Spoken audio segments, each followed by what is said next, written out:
பாரதிய ஜனதா கட்சி பாரத பிரதமர் நரேந்திர மோடி भारत माता की जय भारत माता की जय பிரதமர் நரேந்திர மோடி ஜி வாழ்க நாளைய முதல்வர் அண்ணாமலை ஜி வாழ்க நாளைய முதல்வர் அண்ணாமலை ஜி வாழ்க भारत माता की ஜெய் वंदे மாதரம் वंदे மாதரம் वंदे மாதரம் भारत माता की जय बोलो भारत माता की ஜெய் वंदे மாதரம் वंदे மாதரம் பிரதமர் நரேந்திர மோடி ஜி வாழ்க நாளைய முதல்வர் அண்ணாமலை ஜி வாழ்க அண்ணாமலை ஜி வாழ்க भारत माता की ஜெய்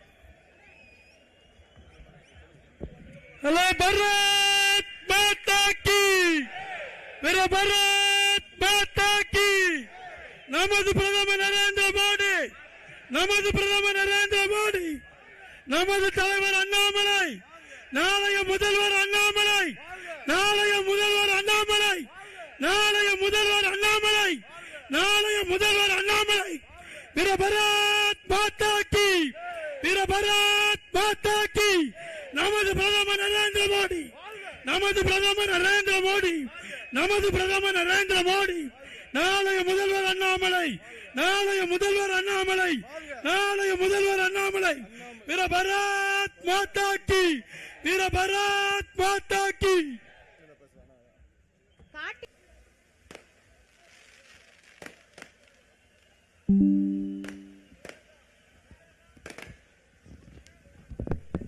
மாற்றுக் கட்சியை சேர்ந்த நண்பர்கள் பாரதிய ஜனதா கட்சியினுடைய இணைப்பு விழா மேலநிலை ஒன்றியம் திமுகவுடைய கிளை செயலாளர் சிவா அவர்கள் 50 நபர்களுடன் நம்ம கட்சியில் இணைந்திருக்காங்க. சிவா அவர்கள் மேடைக்கு வரவும், சிவாவும் கூட 2 நண்பர்கள் மேடைக்கு வரவும்.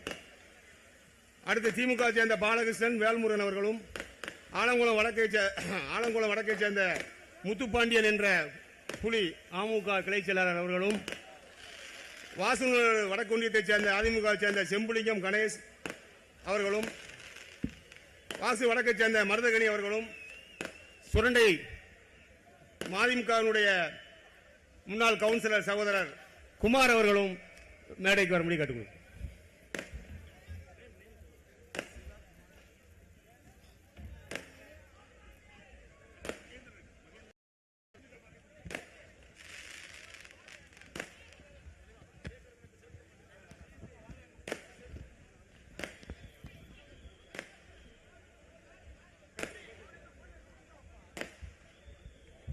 அதைவிட சிறப்பாக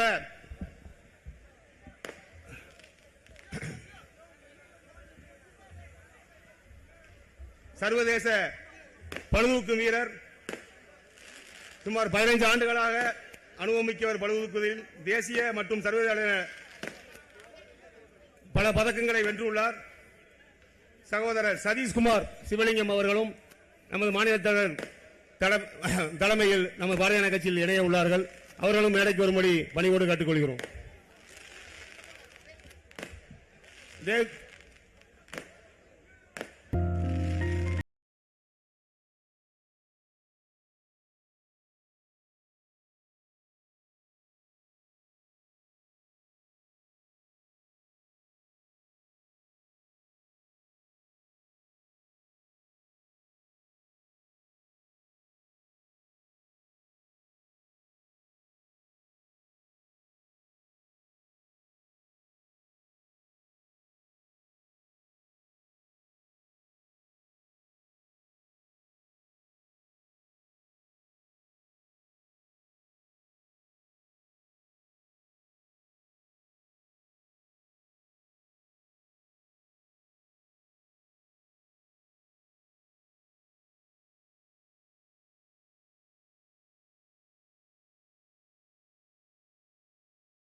2000 ஆண்டுகள் கடந்த மொழி நமது தமிழ் மொழி. இவ்வளவு காலமாய் அழியாத மொழி வேறு மொழி கற்க அழியுமா? பலவீனமான மொழியா தமிழ்? சீனனும் ரஷ்யனும் நீங்க தான் கூப்பிட்டீங்கன்னு வராங்க.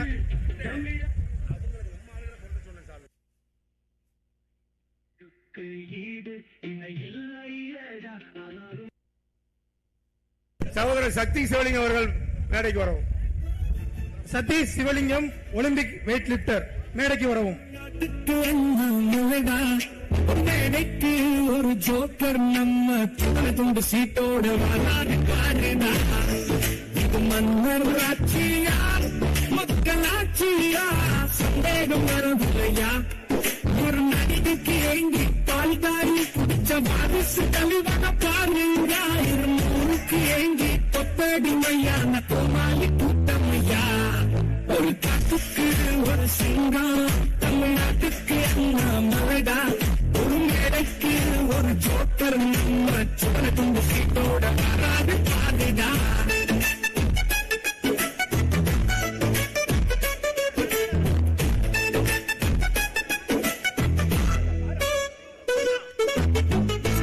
ஒட்டுவதில் திறமைசாலி அவங்க பாமரர் ஏமாறுறாங்க. நல்லவள் வல்லவர் படித்தவள் எல்லாம் நமக்கு பட்டம் தான் வாராங்க.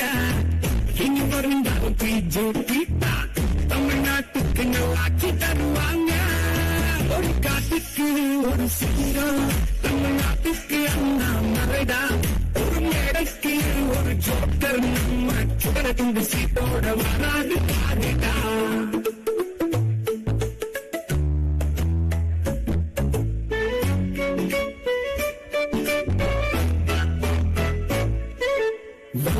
சாக்குது நாடு மோடி ஐயா தலைமையில் தலைமையான தமிழக ஆட்சிக்கு மாற்றம் கேட்கிறாங்க மக்கள். இனி வீதிக்கு வீதி தாமரை தோட்டம், ஒவ்வொரு வீட்டிலும் தாமரை தோட்டம்.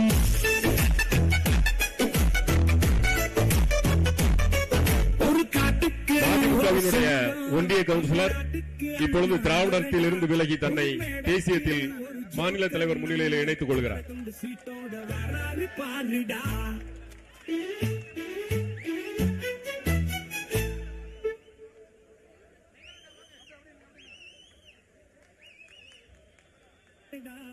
ஒரு மேடைக்கு ஒரு ஜோக்கர் நம்ம துண்டு சீட்டோட வராது பாருடா.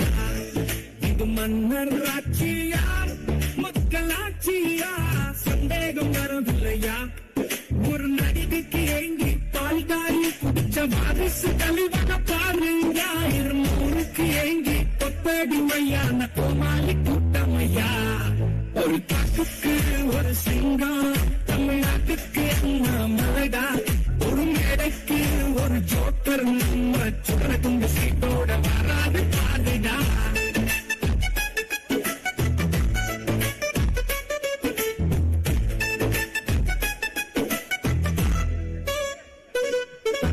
மாநிலத்தினுடைய பொதுச் செயலாளர் பொன் பாலகணபதி அவர்கள் இப்பொழுது சிறப்புரையாற்றுவார்.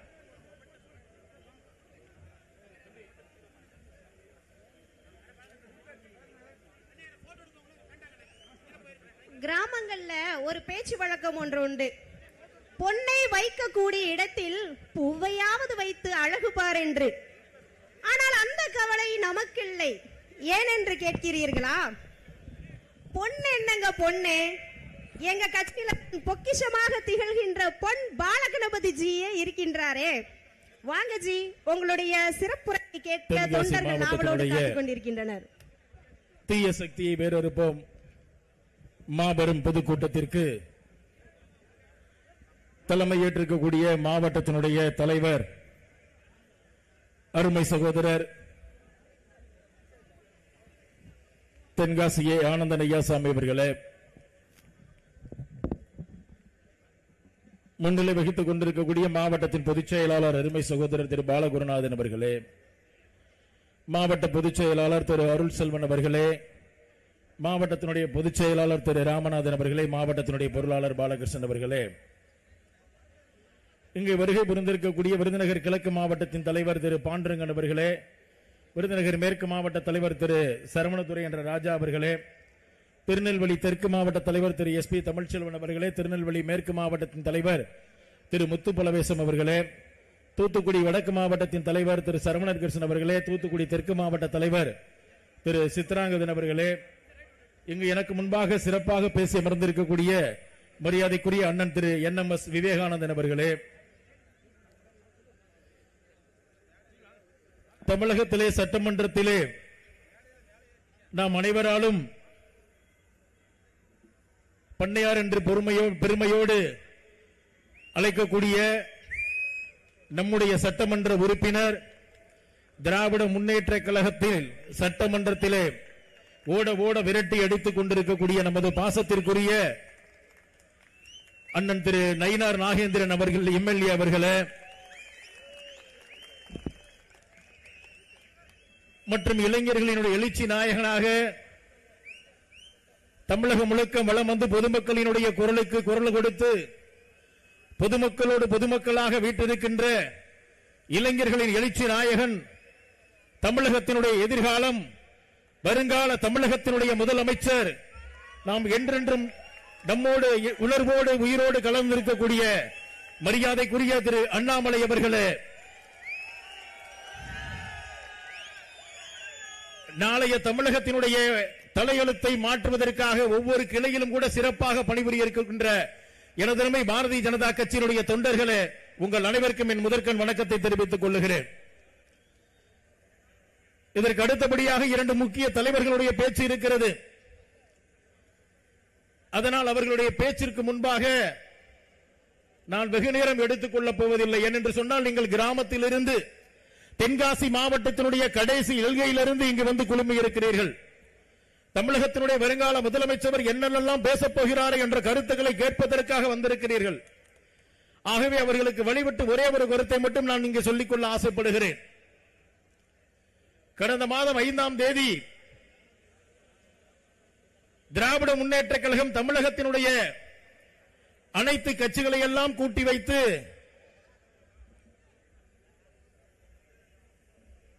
ஒரு பொதுக்கூட்டத்தை நடத்தினார்கள். அந்த கூட்டம் என்னவென்று சொன்னால், தமிழகத்தினுடைய பாராளுமன்ற உறுப்பினர்களுடைய எண்ணிக்கை குறைப்பதற்கு பாரதிய ஜனதா கட்சி முயற்சி செய்கிறது என்ற ஒரு பொய்யான குற்றச்சாட்டை வைத்து அதற்கு ஆதரவு தரும் பொருட்டு அனைத்து கட்சிகளை எல்லாம் கூட்டினார்கள். அந்த கூட்டத்தை நான் எப்படி பார்க்கிறேன் அப்படின்னு சொன்னா, பாண்டியராஜன் ஒரு படத்தில் நடிச்சிருப்பாரு, நெத்தியடின்னு ஒரு படத்தில். இந்த ரோட்ல தெரியக்கூடிய பைத்தியத்தை எல்லாம் காசு கொடுத்து கூட்டிட்டு வந்து ஒரு சேரை எடுத்து, இந்த சேர் 1000, 2000, 3000, 4000, 5000 சொல்லிட்டு ஏன்னா எடுத்துக்கிட்டே இருப்பாங்க. கடைசியில முடிஞ்சவன என்னடா நடந்துச்சுன்னு கேட்டாச்சுன்னா, சரி எடுத்தாச்சு காசு கொடுங்கன்னு கேட்டாச்சுன்னா என்ன சொல்லுவான், மாமா பிசுக்கோத்து அப்படின்னு சொல்லுவான். அந்த கதையாக இந்திய தேசத்தினுடைய உள்துறை அமைச்சர் மிக தெள்ள தெளிவாக சொன்னதற்கு பின்பாக பாரதிய ஜனதா கட்சியின் மீது களங்கம் விளைவிக்க வேண்டும் என்ற ஒரே காரணத்திற்காக இந்த அனைத்து கட்சி கூட்டத்தை எல்லாம் கூட்டத்தோட மட்டுமில்லாம இந்தியாவில் இருக்கக்கூடிய ரீலந்து போன கட்சிகளை எல்லாம் இன்றைக்கு இருக்கக்கூடிய பாராளுமன்ற உறுப்பினர்களை ஒவ்வொருவராக ஒவ்வொரு மாநிலத்திற்கும் அனுப்பி வைத்து நாங்கள் அதற்கு அடுத்தபடியாக ஒரு கூட்டம் கூட்ட போகிறோம், வாருங்கள் என்று சொல்லி அழைப்பு விடுத்துக் கொண்டிருக்கிறார்கள். கடந்த 2-3 தினங்களாக பார்த்துக் கொண்டிருக்கிறோம். தமிழகத்தில் இருக்கக்கூடிய ஒவ்வொரு அரசியல் கட்சியினுடைய தலைவர்கள் எல்லாம் எந்த அளவிற்கு மாண்புமிகு பிரதமர் அவர்களையும் நம்முடைய மாநில தலைவரை அவர்களையும் நமக்கு கிண்டல் அடித்துக் கொண்டிருக்கிறார் என்று சொல்லி, அதுல இன்றைக்கு பட்டம் கட்டி கொண்டிருக்கிற இளவரசர் ஒரே ஒரு வார்த்தை தான் சொன்னாரு. என்னன்னு கேட்டாச்சுன்னா, கெட் அவுட் மோடின்னு நாங்க சொல்லுவோம் சொன்னாரு. ஆனா என்னுடைய தலைவன் திரு அண்ணாமலை அவர்கள் இதே மாதிரி ஒரு மேடையில சொல்றாரு, தைரியம் இருந்தா நீ சொல்லி பார் இந்த தமிழ்நாட்டில் என்ன நடக்குதுன்னு சொன்ன ஒரு ஒப்பற்ற தலைவன் சொன்னதற்கு பின்பாக அடுத்த ஒரு மீட்டிங்ல பிரஸ் மீட்ல கேட்கிறாங்க, இந்த மாதிரி சொல்லி இருக்கிறாரே அண்ணாமலை உங்களை பத்தி சொல்லி இருக்கிறாரு, நீங்க என்ன நினைக்கிறீங்கன்னு கேட்ட பொழுது துண்டக்கானம் துணியக்கானம் சொல்லிட்டு பிரஸ் மீட்டை கூட சந்திப்பதற்கு தைரியம் இல்லாமல் ஓடி ஒளிந்து கொண்டிருக்கக்கூடிய கூட்டம் தான் இந்த திராவிட முன்னேற்ற கழகம் என்பதை மறந்துவிடக் கூடாது. எனது அருமை சகோதரர்களை ஒன்று விஷயத்தை நன்றாக தெரிந்து கொள்ளுங்கள். நம்முடைய பாரதிய ஜனதா கட்சி எங்களுடைய தலைவர் அவர்கள் ஒரு விஷயத்தை ரொம்ப தெளிவா சொல்லுவாரு. அண்ணே, 1967க்கு பின்பாக திராவிட முன்னேற்ற கழகம் ஆட்சி அமைத்தது. அதற்கு பின்பாக இன்று வரைக்கும் 22 வருட காலம் இன்றைக்கு ஆட்சி திராவிட முன்னேற்ற கழகம் இருந்திருக்கிறாங்க. அவர்கள் ஒவ்வொரு முறையும் பாரதிய ஜனதா கட்சியின் மீது ஒரு பொய்யான குற்றச்சாட்டை கட்டமைத்து தான் இந்த ஆட்சியை பிடித்திருக்கிறார்கள். பாரதிய ஜனதா கட்சி மீது கட்டமைக்கப்படுகின்ற எந்தவித குற்றச்சாட்டத்தையும் 24 மணி நேரத்தில் உடைத்தே தீர்வேன் என்று சொல்லி உடைத்துக் கொண்டிருக்கிறார் நம்முடைய மாநில தலைவர் என்பதை நாம் மறந்துவிட முடியாது. இதுக்கெல்லாம் ஒரே காரணம் என்னன்னு ஒரு விஷயத்தை தெளிவா சொல்ல முடியும். மும்மொழி கொள்கையை பத்தி மாநில தலைவர் அவர்கள் ரொம்ப தெளிவா பேச இருக்கிறாரு. அதற்கு முன்பா நான் ஒரே ஒரு விஷயத்தை மட்டும்தான் நான் சொல்லிக்கொள்ள ஆசைப்படுகிறேன். 1963 ஆட்சியை விட்டு சென்ற மரியாதைக்குரிய திரு காமராஜர் அவர்கள் 1957 ஆட்சி அமைத்ததற்கு பின்பாக 9 வருட காலம் தமிழகத்திலே அவர் உருவாக்கிய கல்வி நிலையங்களுடைய எண்ணிக்கை 30,000 ஸ்கூலுக்கு மேல கட்டிய ஒரே முதலமைச்சர் இந்த தமிழ்நாட்டில் இருக்கிறான்னு சொல்லியாச்சுன்னா அது மரியாதைக்குரிய காமராஜர் என்பதை நாம் யாரும் மறந்துவிட முடியாது. ஆனால் இன்றைக்கு 21 வருட காலம் திராவிட முன்னேற்ற கழகம் ஆட்சியில் இருந்திருக்கிறது. ரசிகர் மன்ற தலைவராக இருந்த அன்பில் மகேஷ பார்த்து நான் இன்னைக்கு கேட்கிறேன், நீங்க இன்றைக்கு தமிழகத்தினுடைய கல்வி அமைச்சராக இருக்கிறீர்கள். 9 வருட காலத்திலே நாங்கள் வணங்கக்கூடிய, நாங்கள் பெரிய மரியாதை செய்யக்கூடிய காமராஜர் அவர்கள் சுமார் 30,000க்கு மேல கல்வி நிலையத்தை திறந்திருக்கிறார். 18 வருடம் கருணாநிதி உள்பட இன்றைக்கு 3-4 வருட காலம் ஸ்டாலின் உள்பட 22 வருட காலம் நீங்கள் ஆட்சி செய்து கொண்டிருக்கிறீர்கள். இந்த தமிழ்நாட்டில் ஒரு ஸ்கூலை புதுசா தொடங்கணும் ஒரு வரலாறு இருக்கான்னு கேட்டாச்சுன்னா நிச்சயமா கிடையாது. அதற்கு காரணம் என்னவென்று சொன்னால் தனியார் பள்ளிகளுக்கு நீங்கள் ஆதரவாக கொடுத்துக்கின்ற ஒட்டுமொத்த சலுகைகள் தான் காரணம். அந்த சலுகைகளைத்தான் இன்றைக்கு எங்களுடைய தலைவர், மாநில தலைவர் திரு அண்ணாமலை அவர்கள் இன்றைக்கு சல்லியாக உடைத்துக் கொண்டிருக்கிறார். ஆகவே வரக்கூடிய காலகட்டம் இதே தென்காசியில இன்றைக்கு மரியாதைக்குரிய மாநில தலைவர் அவர்கள் 3வது முறையாக வருகிறார் என்று நினைத்துக் கொண்டிருக்கிறேன் பதவியேற்றதற்கு பின்பாக. ஆனா முதல் தடவை அவர் வரும்பொழுது இருந்த ஒரு எழுச்சி மிகுந்த பொதுக்கூட்டத்தை போல இன்றைக்கு நாம் இந்த பொதுக்கூட்டத்தை காக்கிறோம். அதற்கு அடுத்தபடியாக எண்மண் எண் மக்கள் யாத்திரை தமிழ்நாட்டில் வரலாறு காணாத அளவிற்கு அனைத்து சட்டமன்ற தொகுதியிலும் சிறப்பாக எண்மண் எண் மக்கள் யாத்திரையை முடித்த ஒரு மாவட்டம் தென்காசி மாவட்டம் என்பதை மறந்துவிட முடியாது. அந்த தென்காசி மாவட்டத்திலே கொடுத்த பல்வேறு வாக்குறுதிகள் கொடுத்தார். அதையெல்லாம் நிறைவேற்றி விட்டுத்தான் இன்றைக்கு மரியாதைக்குரிய மாநில தலைவர் அவர்கள் இங்கே வருகை புரிந்திருக்கிறார்கள். ஆகவே அதை பற்றி தெள்ள தெளிவாக உங்களிடத்தில் எடுத்துரைப்பார்கள் என்று சொல்லி இன்றைக்கும் பாரதிய ஜனதா கட்சியில தென்காசி மாவட்டத்தில் வரக்கூடிய காலகட்டம் மரியாதைக்குரிய மாவட்டத்தினுடைய தலைவர் திரு தென்காசி சேர்ந்த ஆனந்தன் ஐயாசாமி அவர்கள் பொறுப்பில் இருக்கும்போது 5 சட்டமன்ற தொகுதியிலும் பாரதிய ஜனதா கட்சியினுடைய நிச்சயமாக வளவரும் என்பதிலே நிச்சயமாக மாற்று கருத்து கிடையாது என்று சொல்லி வாய்ப்புக்கு நன்றி கூறி விடைபெறுகிறேன். நன்றி, வணக்கம். பாரத் மாதா கி ஜெய். அடுத்ததாக நமது தென்காசி மாவட்ட தலைவர் திரு ஆனந்தன் ஜி அவர்கள் நமது மாநில தலைவர் திரு அண்ணாமலை ஜி அவர்களுக்காக நினைவு பரிசினை வழங்குகின்றார்.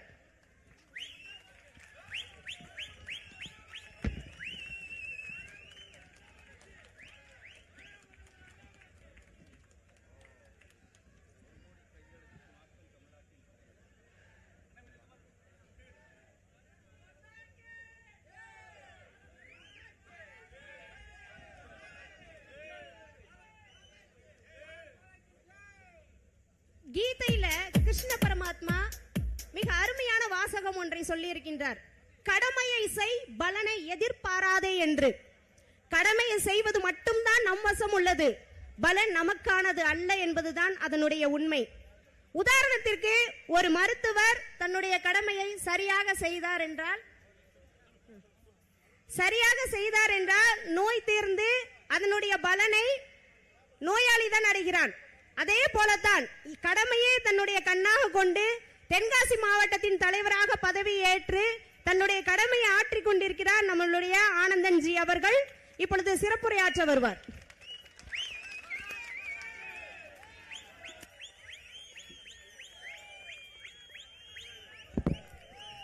வணக்கம் தென்காசி, அன்பான மாலை வணக்கம். நமது மாநில தலைவர் அண்ணாமலை அவர்களுக்காக எல்லாரும் சேர்ந்து, நீங்க தொப்பி போட்டிருந்தீங்கன்னா உங்க தொப்பியை உயர்த்தி, இல்லைன்னா கையை உயர்த்தி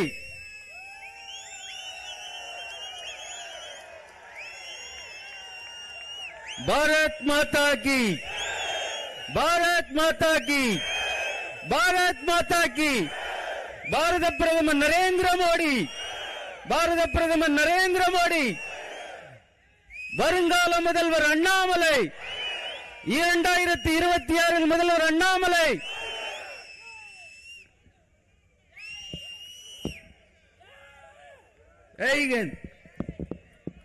அன்புக்குரிய சகோதர சகோதரிகளே, மிகப்பெரிய வரலாறும் பண்பாடும் புராதன சின்னங்களும் நிறைந்த புண்ணிய பூமி. முன்பொரு காலத்தில் இந்த பூமியை சமப்படுத்துவதற்காக அந்த பரமேஸ்வரன் ஒருத்தரை இங்கே அனுப்பி வைத்தார் என்பது சொல்வார்கள் அகத்திய முனிவர். அந்த பரமேஸ்வரின் பெயரை தாங்கிய இன்று தென் தமிழகத்திலிருந்து தமிழகத்தை மீட்டெடுக்க, தமிழகம் காக்க டெல்லியில் இருக்கும் பரமேஸ்வரர் பாரத பிரதமர் நரேந்திர மோடி அவர்கள் அந்த பரமேஸ்வரின் பெயரிலே அண்ணாமலையாரை இன்றைக்கு இங்கே அனுப்பி வைத்திருக்கிறார். ஒரு முழக்கமிட, தீய சக்தியை வேறறுப்போம் என்ற முழக்கமிட, தமிழ்நாட்டிலே அனைவராலும் தீய சக்தி என்று சொன்னால் ஒரு சின்ன குழந்தை கூட சொல்லும் அது எந்த கட்சி என்று. எந்த கட்சி? சத்தமா சொல்லுங்க, எந்த கட்சி? அந்த திமுகவை கருவோடு வேறறுக்க இன்று மையம் கொண்டிருக்கிறது ஒரு புயல். தென்காசியில கடந்த 2 நாளா ரெட் அலர்ட் பண்ணாங்க. வந்திருக்கியா ரெட் அலர்ட்? நம்ம மாநில தலைவர் அண்ணாமலை அவர்கள். இந்த சத்தம் கேக்குதா? கேக்குதா? இந்த சத்தம் 2026 இங்கே காட்டியிருக்குமே இந்த கோட்டை, இந்த தலைமைச் செயலகத்தில் மேலே ஒரு கொடி பறக்கிறது. அந்த கொடிக்கு சொந்தக்காரராய் நமது மாநில தலைவர் அண்ணாமலை அவர்கள் அடுத்த வருடம் அந்த தலைமை நாற்காலிலே உட்கார்க்க வேண்டும். அதற்கான அச்சாரமிடும் திருவிழாதான் இன்றைக்கு தென்காசி மாவட்டத்திலே இந்த மாபெரும் பொதுக்கூட்டம். இது பொதுக்கூட்டம் அல்ல, இது பொதுக்கூட்டமா? பொதுக்கூட்டமா? யாரை பார்ப்பதற்காக? அந்த ஒற்றை மனிதன் அண்ணாமலை, ஒற்றை மனிதன் அண்ணாமலை, எனது ஆருயிர் தலைவன், திரிகூடம் எரித்த ஈசனின் பெயர் தாங்கிய அந்த கனல் போன்ற கர்ச்சிக்கும் சிங்கம். நமக்கு வேண்டியதெல்லாம் ஒண்ணு, தென்காசி பழம்பெரும் பூமி, பழம்பெரும் பூமி. என்ன வளம் இல்லை என்ற திருநாட்டில் என்று சொன்னால் தென்காசி மாவட்டத்தில் என்ன வளம் இல்லை யோசித்து பாருங்கள். அழகான பொதிகை மலை, லட்சத்துக்கும் மேற்பட்ட ஹெக்டேர்கள் விவசாய நிலம் இருக்கும் ஒரு பூமி. ஆனால் விவசாய விருத்தி இல்லை. 15 லட்சம் மக்கள் நம்ம தென்காசி மாவட்டத்தில் இருக்கிறாங்க. இதுல 7.5 லட்சம் பேருக்கு வேலை வாய்ப்பு இல்லை. 3 லட்சம் பட்டாதாரி இளைஞர்கள், பெண்களும் ஆண்களும் இருக்கிறார்கள். மாவட்ட வேலை வாய்ப்பு மையத்தில் மட்டும் 1.25 லட்சம் பேர் பட்டாதாரிகள் பதிந்து வைத்திருக்கிறார்கள். பட்டாதாரிகள் இல்ல 10ஆம் கிளாஸ் 12ஆம் கிளாஸ் அதெல்லாம் முடிச்சிருங்க, யாருக்கும் வேலை இல்லை. நமது தென்காசி மாவட்டத்தில் மட்டும் 3400 மில்லியன் யூனிட் காற்றாலையிலும் மற்றவழியிலும் மின்சாரம் தயாரிக்கப்படுகிறது. அதுல 4 பங்கு கூட தென்காசி மாவட்டத்துக்கு பயன்படல. 3 லட்சம் சிறு சிறு தொழில்கள் இங்கே பதிஞ்சு வச்சிருக்கிறாங்க. ஆனா வெறும் 300 தொழில் நிறுவனங்கள் கூட இங்க இல்ல. வேலையில்லா திண்டாட்டம். இன்னைக்கு தமிழ்நாட்டில் கொலை, கொள்ளை, கற்பழிப்பு, பெண்களுக்கு பாதுகாப்பு இல்லை, சட்டம் ஒழுங்கு பிரச்சனை, மருத்துவ பிரச்சனை, அதையும் தாண்டி அடிப்படையில் இருக்கிறது வேலையில்லா திண்டாட்டம். தமிழகத்தில் எப்படியோ இன்னைக்கு தென்காசி மாவட்டத்தில் 50% மக்களுக்கு வேலை வாய்ப்பு இல்லை. அதை பத்தி என்ற அக்கறையும் இல்லை. விவசாய அபிவிருத்தி இல்ல. மின்சாரம் தயாரிக்கிறோம், அதை வெளியில கொடுக்கிறோம். முதலாளிகளுக்கு துணை போகிறது இந்த திமுக அரசு. கனிம வள கொள்ளை பேசணுமா? அதை பத்தி சில கிரஷர்ல எழுதி போட்டிருக்கிறாங்க, உங்களுக்கு தெரியும். தமிழக மக்களுக்கு எங்களுக்கு பாஸ் இல்ல. நம்ம மாவட்டத்தில் இருக்க கிரஷர்ல இருந்து எடுக்கிற கனிம வளம் இந்த தமிழகத்துக்கும் தென்காசி மாவட்டத்துக்கும் கிடையாதா? கொட்டெழுத்துல வெளியில எழுதி போட்டிருக்கிறாங்க, தமிழகத்துக்கு பாஸ் இல்லை. ஏன் மண்ணு நம்ம மண்ணு, நம்ம சொத்து, நமக்கு இல்ல. தட்டி கேட்கணுமா? இதா எப்படி கேட்க போறோம்? 2026 தட்டி கேட்க போகிறோம். அந்த தட்டி கேட்பதற்காக வந்திருக்கிறார் ஒரு மனிதர், மாமனிதர் இளஞ்சிங்கம். அவரை நம்பி இன்றைக்கு கூடியிருக்கிறீர்கள். நானும் என் போன்ற இளைஞர்களும் இன்றைக்கு ஒலிம்பிக்ல காமன்வெல்த்ல கோல்டு மெடல் வாங்கின சகோதரர் சதீஷ் சிவலிங்கம் போன்றவர்கள், என் போன்றவர்கள், இங்க பல டாக்டர்ஸ் இருக்கிறீங்க, பல என்ஜினியர்ஸ் இருக்கிறீங்க. நானும் அமெரிக்கால என்னோட தொழிலை விட்டு இங்க வந்திருக்கேன். ஈர்க்கப்பட்டது இரு மனிதர்களால். ஒன்று பாரத பிரதமர் நரேந்திர மோடி அவர்கள். அன்போடு இந்த வழக்கன்பு ஆரியிருக்கு, என்போடு இந்த தொடர்பு என்று திருவள்ளுவர் சொல்லியிருக்கிறாரே.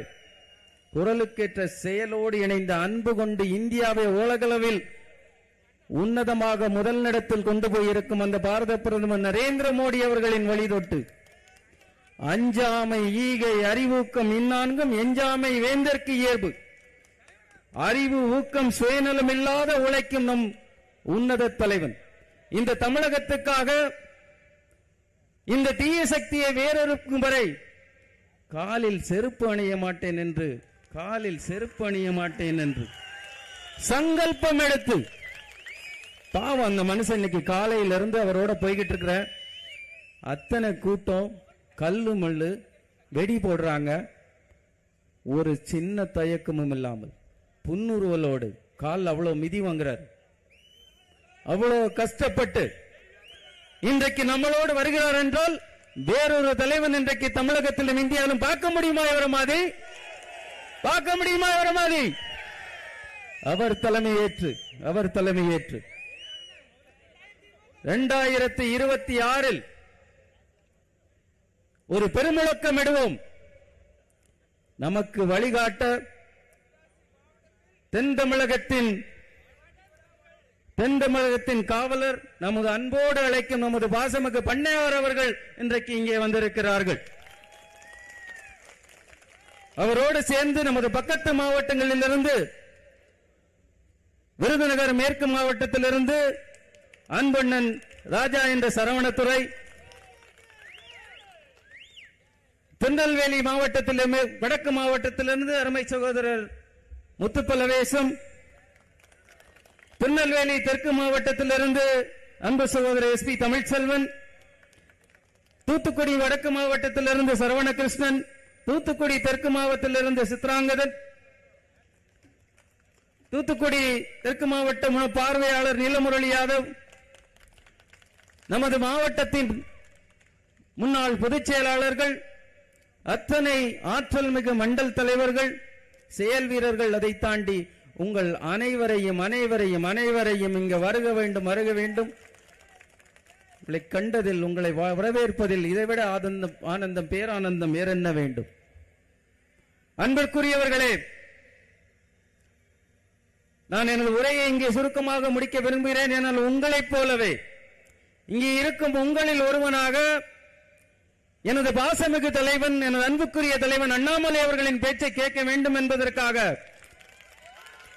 நானும் எனது உரையை சிறிதாக முடிக்க வேண்டும் நினைக்கிறேன். அதற்கு முன்னால் உங்கள் சார்பாக ஒரு சங்கல்பம், உங்கள் சார்பாக அவருக்கு ஒரு வேண்டுகோளை நான் விடுக்க விரும்புகிறேன். உங்கள் சார்பாக ஒரு சங்கல்பம், உறுதிமொழி எடுப்பது என்னவென்றால், 2026 தென்காசி மாவட்டத்தில் இருக்க 5 சட்டமன்ற தொகுதியையும் இந்த காவிப்படை வென்றே தீரும், வென்றே தீரும். வெல்லுவோமா? வெல்வோமா?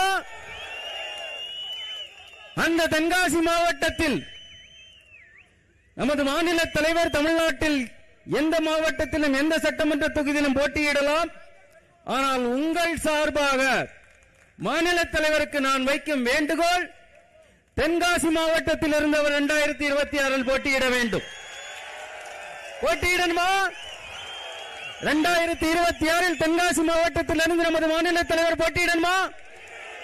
இன்னும் சத்தமா போட்டியிடணுமா? I rest my case, Your Honor. Thank you. அடுத்ததாக நயினார் நாகேந்திரன்ஜி அவர்களுடைய சிறப்புரை. அதற்கு அடுத்தபடியாக சட்டமன்றத்தினுடைய குழு தலைவர் மரியாதைக்குரிய அண்ணன் பண்ணையார் என்று அழைக்கப்படும் திரு நயினார் நாகேந்திரன் அவர்கள் தற்பொழுது உங்களிடத்திலே சிறப்புரையாற்றுவார்கள்.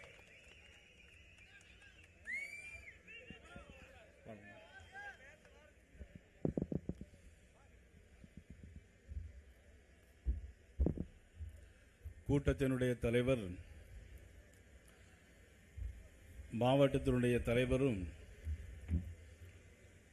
இளைஞரும் சுறுசுறுப்போடு பணியாற்றுகின்ற நமது எல்லோருடைய அன்பையும் பெற்றிருக்கின்ற மாவட்ட தலைவர் ஆனந்தன் அவர்களே, முன்னிலை வைத்துக் கொண்டிருக்கின்ற பாலகுருநாதன் அவர்களே, அருள்செல்வன் அவர்களே, ராமநாதன் அவர்களே, பாலகிருஷ்ணன் அவர்களே, இந்த நிகழ்ச்சியில் வரவேற்புரையாற்றி அமர்ந்திருக்கின்ற சண்முகசுந்தரம் அவர்களே, மேடையிலே சிறப்புரையாற்றி அமர்ந்திருக்கின்ற கோட்ட பொறுப்பாளர் பேரன்பிற்கும் பெரும் மரியாதைக்குரிய பொன் பாலகணபதி அவர்களே, பார்வையாளர் முரளி அவர்களே, இந்த நிகழ்ச்சியில் கலந்து கொண்டிருக்கின்ற மாவட்ட தலைவர்கள் ராஜா அவர்களே, பாண்டுரங்கன் அவர்களே, முத்து பலவேசம் அவர்களே, தமிழ்ச்செல்வன் அவர்களே, சித்ராங்கதன் அவர்களே மற்றும் இந்த நிகழ்ச்சியில் கலந்து கொண்டிருக்கின்ற மாவட்ட தலைவர்கள், முன்னாள் சட்டமன்ற உறுப்பினர் சோழன் பழனிசாமி அவர்களே, இந்த நிகழ்ச்சியில் கலந்து கொண்டிருக்கின்ற பாரதிய ஜனதா கட்சியினுடைய முன்னணி தலைவர்களே, பக்கத்து மாவட்டங்களிலிருந்து வருகின்ற பொறுப்பாளர்களே, இவை எல்லாவற்றிற்கும் மேலாக இங்கே எங்களது மாநில தலைவர், இளைஞர்களினுடைய எழுச்சி நாயகன், நமது நடைபயணத்தின் மூலமாக நாடே வியந்து பார்க்கின்ற அளவிற்கு தென் மாவட்டங்களில் மட்டுமல்ல வட மாவட்டங்களில் போனாலும் என்னை பார்த்தவுடனே அவர்கள் கேட்கிற கேள்வியே அண்ணாமலை எப்படி இருக்கிறார் என்று கேட்கிறார்கள். டெல்லியிலே கூட, ஆந்திரா மாநிலத்திற்கு போனாலும் சரி அல்லது கர்நாடக மாநிலத்திற்கு போனாலும் சரி, எந்த மாவட்டத்திற்கு போனாலும் இவ்வளவு குறுகிய காலத்தில் இவ்வளவு பெரிய பெயரை வாங்கியிருக்கிறார் என்று சொன்னால் எவ்வளவு பெரிய திறமைசாலி என்றுதான் எல்லோரும் இன்னைக்கு ஏறெடுத்து பார்த்து கொண்டிருக்கிற ஒரு கேள்விக்குறியாக, அரசியலில் மிகப்பெரிய மாற்றத்தை உருவாக இருக்கிற மாபெரும் தலைவர், நான் மதிக்கின்ற அன்புக்குரிய தலைவர் அண்ணாமலை அவருடைய பேச்சை நிச்சயமாக கட் பண்ணாமல் பத்திரிகையாளர்கள் நிச்சயமாக போடுவார்கள் என்று நான் நினைக்கிறேன். ஏன்னா சட்டமன்றத்தில் நான் என்ன பேசினாலும் பேசும்போது டிவியில் தெரியுது, அதுக்கப்புறம் டிவி ஆஃப் பண்ணிடுறாங்க. அது டங்ஸ்டன் விவகாரமாக இருந்தாலும் சரி, ஸ்டெர்லைட் விவகாரமாக இருந்தாலும் சரி, எந்த விவகாரமாக இருந்தாலும் சரி, என்னன்னா பேசும்போது காட்டுறாங்க, அதுக்கப்புறம் ஃபுல்லாக கட் பண்ணி விட்டுறாங்க. ஆனால் இங்கே வந்து பத்திரிகையாளர் எதையும் கட் பண்ண முடியாது, ஏன்னா இங்கே நம்ம சபாநாயகர் இங்கே இல்லைங்க.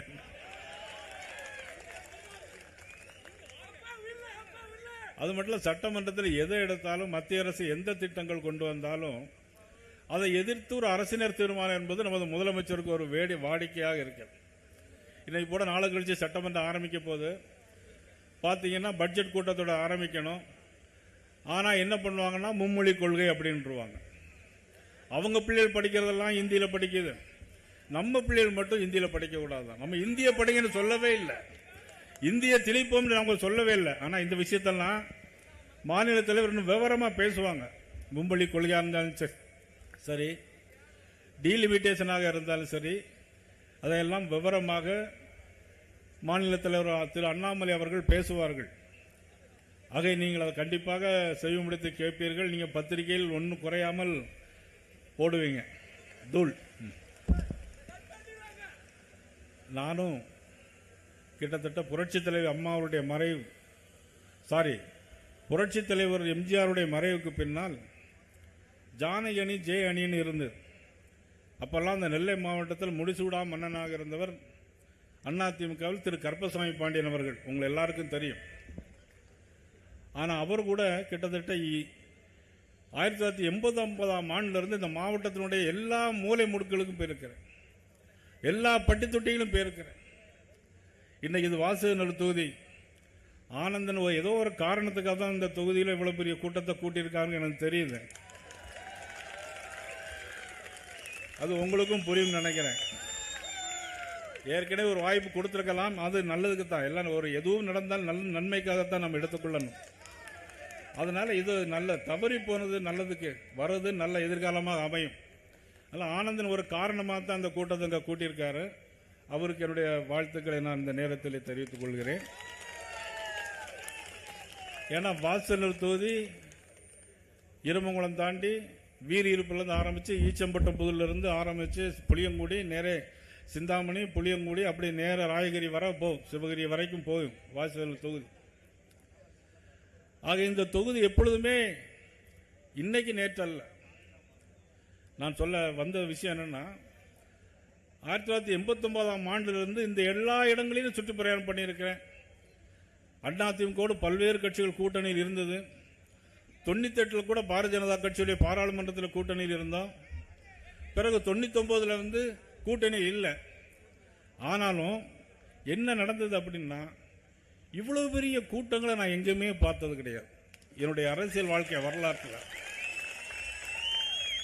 பாரதிய ஜனதா கட்சி கூட்டம் அப்படின்னு சொன்னால், அதிலும் குறிப்பாக அண்ணாமலை அவர்கள் தலைவர் பொறுப்பேற்ற பிறகு, நான் ஏதோ முகசுதிக்காக சொல்ல வேண்டும் என்பதல்ல, இவ்வளவு பெரிய கூட்டங்களும் எவ்வளவு வந்ததில்லை. இவ்வளவு பெரிய ஏற்பாடுகளை பாரதிய ஜனதா கட்சி தொண்டர்கள் யாரும் செஞ்சது கிடையாது. நான் பார்த்திருக்கிறேன். ஏதாவது ஒரு கூட்டத்தை கூட்டுவாங்க, காலில் வைப்பாங்க, தயிர் சாதத்தை கொடுப்பாங்க, பாதியில் சாப்பிட்டுட்டு வச்சுட்டு போயிட்டே இருப்பாங்க. பாரத் மாதா கி ஜெய் அப்படின்னு சொல்லிட்டு போயிட்டே இருப்பாங்க. ஆனா இது என்ன கூட்டம், எதற்காக இவ்வளவு பெரிய கூட்டம் கூடுதுங்கிறது தான் ஒரு கேள்விக்குறியாக இருக்கு. இவ்வளவு பெரிய கூட்டங்களும் இதற்கு என்ன காரணம்? இன்றைக்கு நாட்டில் நடைபெறுகின்ற திராவிட முன்னேற்ற கழக அரசினுடைய வீழ்ச்சிக்கு அடிகோலாக இவ்வளவு பெரிய கூட்டங்கள் இன்னைக்கு மக்கள் எதிர்த்து கொண்டிருக்கிறார்கள். 1000 ரூபாய் வீட்டுக்கு 1000 ரூபாய் கொடுக்கறாங்க, மாணவர்களுக்கு 1000 ரூபாய் கொடுக்கறாங்க, இலவசமா பஸ்ல போறோம், அடுத்தால் நாங்க தான் ஆட்சியில் இருப்போங்கிற மாதிரி சொல்லிட்டு இருக்கிறாங்க. இதே மாதிரி எத்தனையோ ஆட்சிகள் வீழ்ச்சி அடைந்தது வரலாறு இன்னைக்கு கண்டு இருக்கிறது.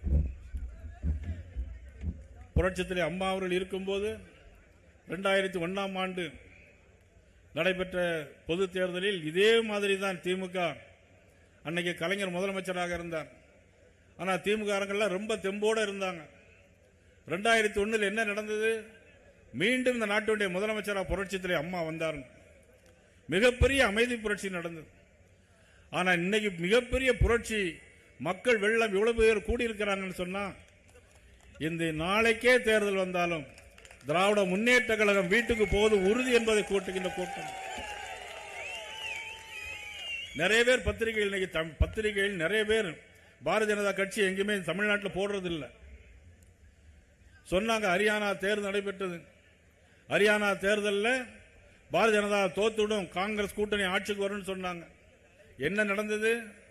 ஹரியானா தேர்தல் எல்லா இடங்களிலும் பாரதிய ஜனதா வெற்றி பெற்று ஹரியானா முதலமைச்சர் பாரதிய ஜனதா கட்சியுடைய முதலமைச்சர் நரேந்திர மோடியுடைய முதலமைச்சர் ஹரியானா மாநிலத்தில். அடுத்து மகாராஷ்டிரா தேர்தல் நடந்தது. மகாராஷ்டிரா தேர்தலில் என்ன நடந்தது?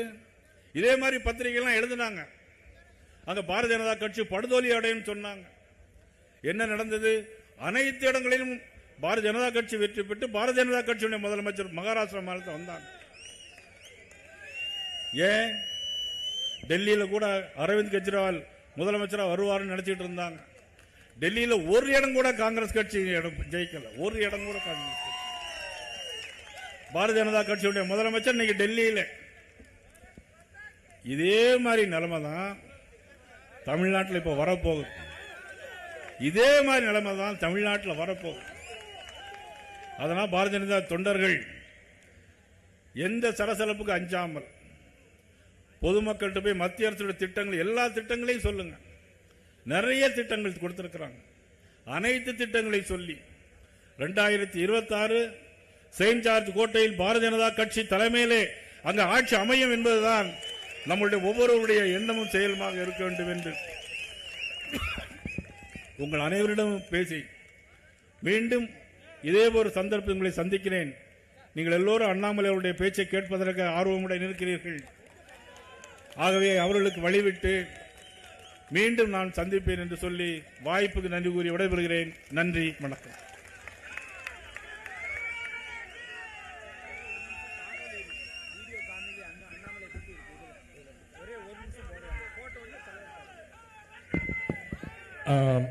ஒரு நிமிஷம் கொஞ்சம் எல்லாரும் அமைதியா இருக்கணும்.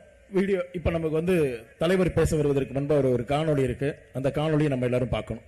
தமிழ்நாடு பண்பாட்டின் பூமி, திறமையின் தலைமை பிரதமர் நரேந்திர மோடி அவர்களின் தலைமையில் இன்று எப்போதும் இல்லாத வளர்ச்சி நிகழ்ந்து வருகிறது. தமிழகத்தில் நெடுஞ்சாலையோ ரயில் பாதையோ மோடி அவர்களின் பார்வையால் தமிழகத்தின் கட்டமைப்பே மாறியுள்ளது. சென்னை பெங்களூரு தொழில் வளாகம், பாரத் மாலா திட்டம் மற்றும் நவீன ரயில் நிலையங்கள் என வளர்ச்சி ஒவ்வொரு துறையிலும் தெரிகிறது. இந்தியா என்னும் தொழில் மையத்தில் தமிழ்நாடு இப்போது வானளவு வளர்ச்சியை எட்டியுள்ளது. மேக் இன் இந்தியா, ஆத்ம நிர்பர் பாரத் போன்ற திட்டங்கள் உலகளாகிய நிறுவனங்களை தமிழ்நாட்டில் முதலீடு செய்ய வழிவகுத்தன. இந்திய மக்களின் முன்னேற்றமே மோடி அவர்களின் மையக் கொள்கை. விவசாயிகள், பெண்கள், இளைஞர்கள் என அனைவருக்கும் பிரகாசமான எதிர்காலத்தை உருவாக்கி தருவதே பிரதமரின் நோக்கம். திருக்குறளை பல மொழிகளில் மொழிபெயர்த்தல், பொங்கல் திருவிழாக்கள், வேஷ்டி என தமிழர் பண்பாட்டிற்குரிய மரியாதை அளிப்பதோடு செங்கோலை பாராளுமன்றத்தில் நாட்டியுள்ளார். பிரதமர் மோடி உலகளாவிய ரீதியில் தமிழ் பண்பாட்டின் பெருமையை எடுத்துச் சென்று நிலைநிறுத்துகிறார். தமிழ்நாட்டின் வளர்ச்சி இப்போதுதான் தொடங்கியுள்ளது. மோடி அவர்களின் தலைமையில் நாம் வளர்ச்சியை நோக்கி பயணிக்கிறோம். கை கோருங்கள் எங்களுடன்.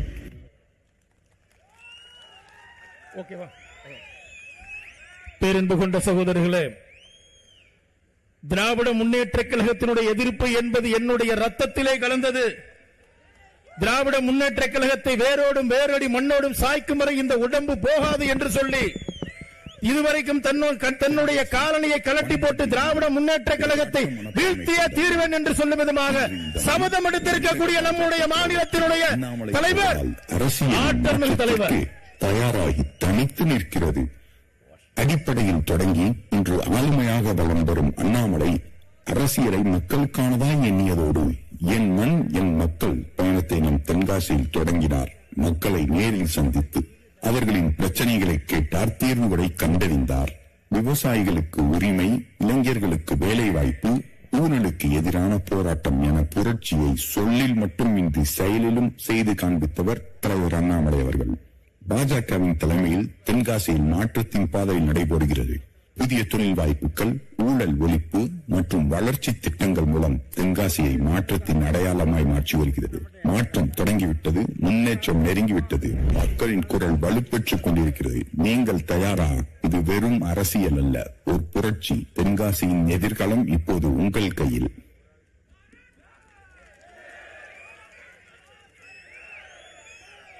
அந்த வீடியோ முடிஞ்சதா தலைவா? வீடியோ முடிஞ்சதா? வீடியோ முடிஞ்சதா? திராவிட முன்னேற்ற கழகத்தினுடைய எதிர்ப்பு என்பது என்னுடைய ரத்தத்திலே கலந்தது. திராவிட முன்னேற்ற கழகத்தை வேரோடும் வேரடி மண்ணோடும் சாய்ப்பதுதான் என்னுடைய முதல் வேலை என்று சொல்லி அதற்காக தான் தமிழ்நாட்டிலே திராவிட முன்னேற்ற கழகம் வீழும் வரை தன் காலிலே செருப்பு கூட அணியாமல் இன்றைக்கு தமிழகம் முழுக்க வலம் வந்து கொண்டிருக்கக்கூடிய நமது உத்தம தலைவர் மாநில தலைவர் இளைஞர்களுடைய எழுச்சி நாயகன் திரு அண்ணாமலை அவர்கள் உங்களுடைய பலத்த கரகோஷத்தோடு இப்பொழுது பேரெழுச்சுரை ஆற்ற வருகிறார். பாரத் மாதா கி,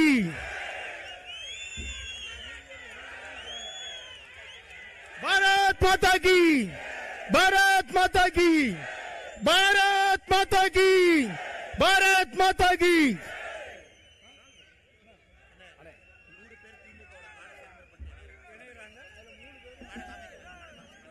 சொல்லி முடித்த மாத்திரத்திலே திராவிட முன்னேற்ற கழகத்தை சேர்ந்த கழக உறுப்பினர்கள் அவர்கள் தங்களுடைய உறுப்பினர் கார்டு 100 கார்டை கொடுத்து இன்றைக்கு மரியாதைக்குரிய மாநிலத்தினுடைய தலைவர் திரு அண்ணாமலை அவர்கள் முன்னிலை தம்மை பாரதிய ஜனதா கட்சியில் இணைத்துக் கொள்ளுகிறார்கள்.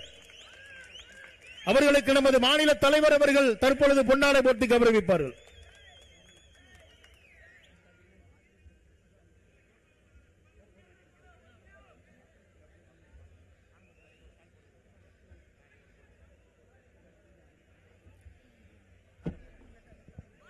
தேவர்குளம் பகுதியை சார்ந்த திராவிட முன்னேற்ற கழகத்தினுடைய சகோதரர்கள் இன்றைக்கு தம்மை பாரதிய ஜனதா கட்சியிலே இணைத்துக் கொள்ளுகிறார்கள்.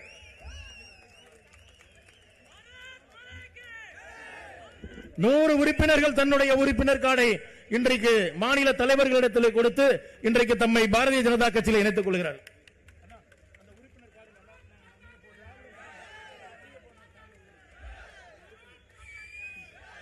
அந்த 100 திராவிட முன்னேற்ற கழகத்தினுடைய உறுப்பினர் கார்டும் இன்றைக்கு முறையாக மாநில தலைவர்களிடத்திலே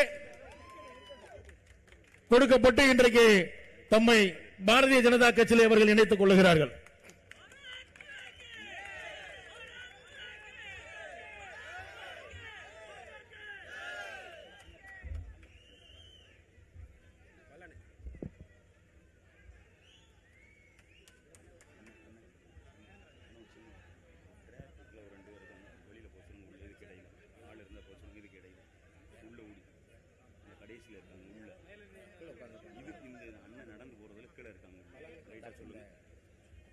அந்த டிராக்கு கீழே யாரோ 2 பேர் இருக்கிறாங்களா, கொஞ்சம் வெளியில வர சொல்லுங்க. எலக்ட்ரிஷியன். ஓகே. மேல நீலித நல்லூர் ஒன்றியம் கன்னியாகுமரி மாவட்டத்தை சேர்ந்த மாவட்ட பொருளாதார பிரிவு தலைவர் திரு ஐயப்பன் அவர்கள் தற்பொழுது மாநில தலைவர் இவர்களுக்கு பெறுகிறார்.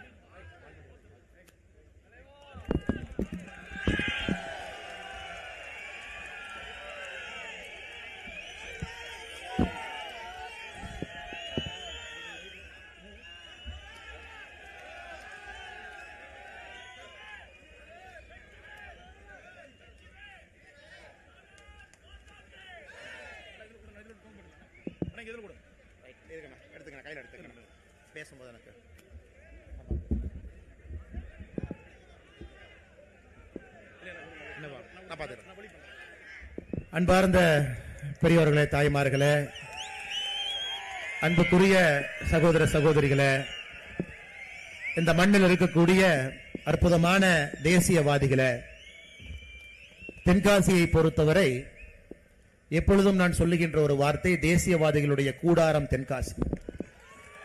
இது ஒரு சாதாரணமான ஒரு மண் இல்லைங்க. இந்த மண்ணை பொறுத்தவரை ஒரு சாதாரணமாக மண்ணாக யாரும் பார்க்க முடியாது. இன்னைக்கு நாம் இருக்கக்கூடிய சட்டமன்ற தொகுதி வாசுதேவநல்லூர்.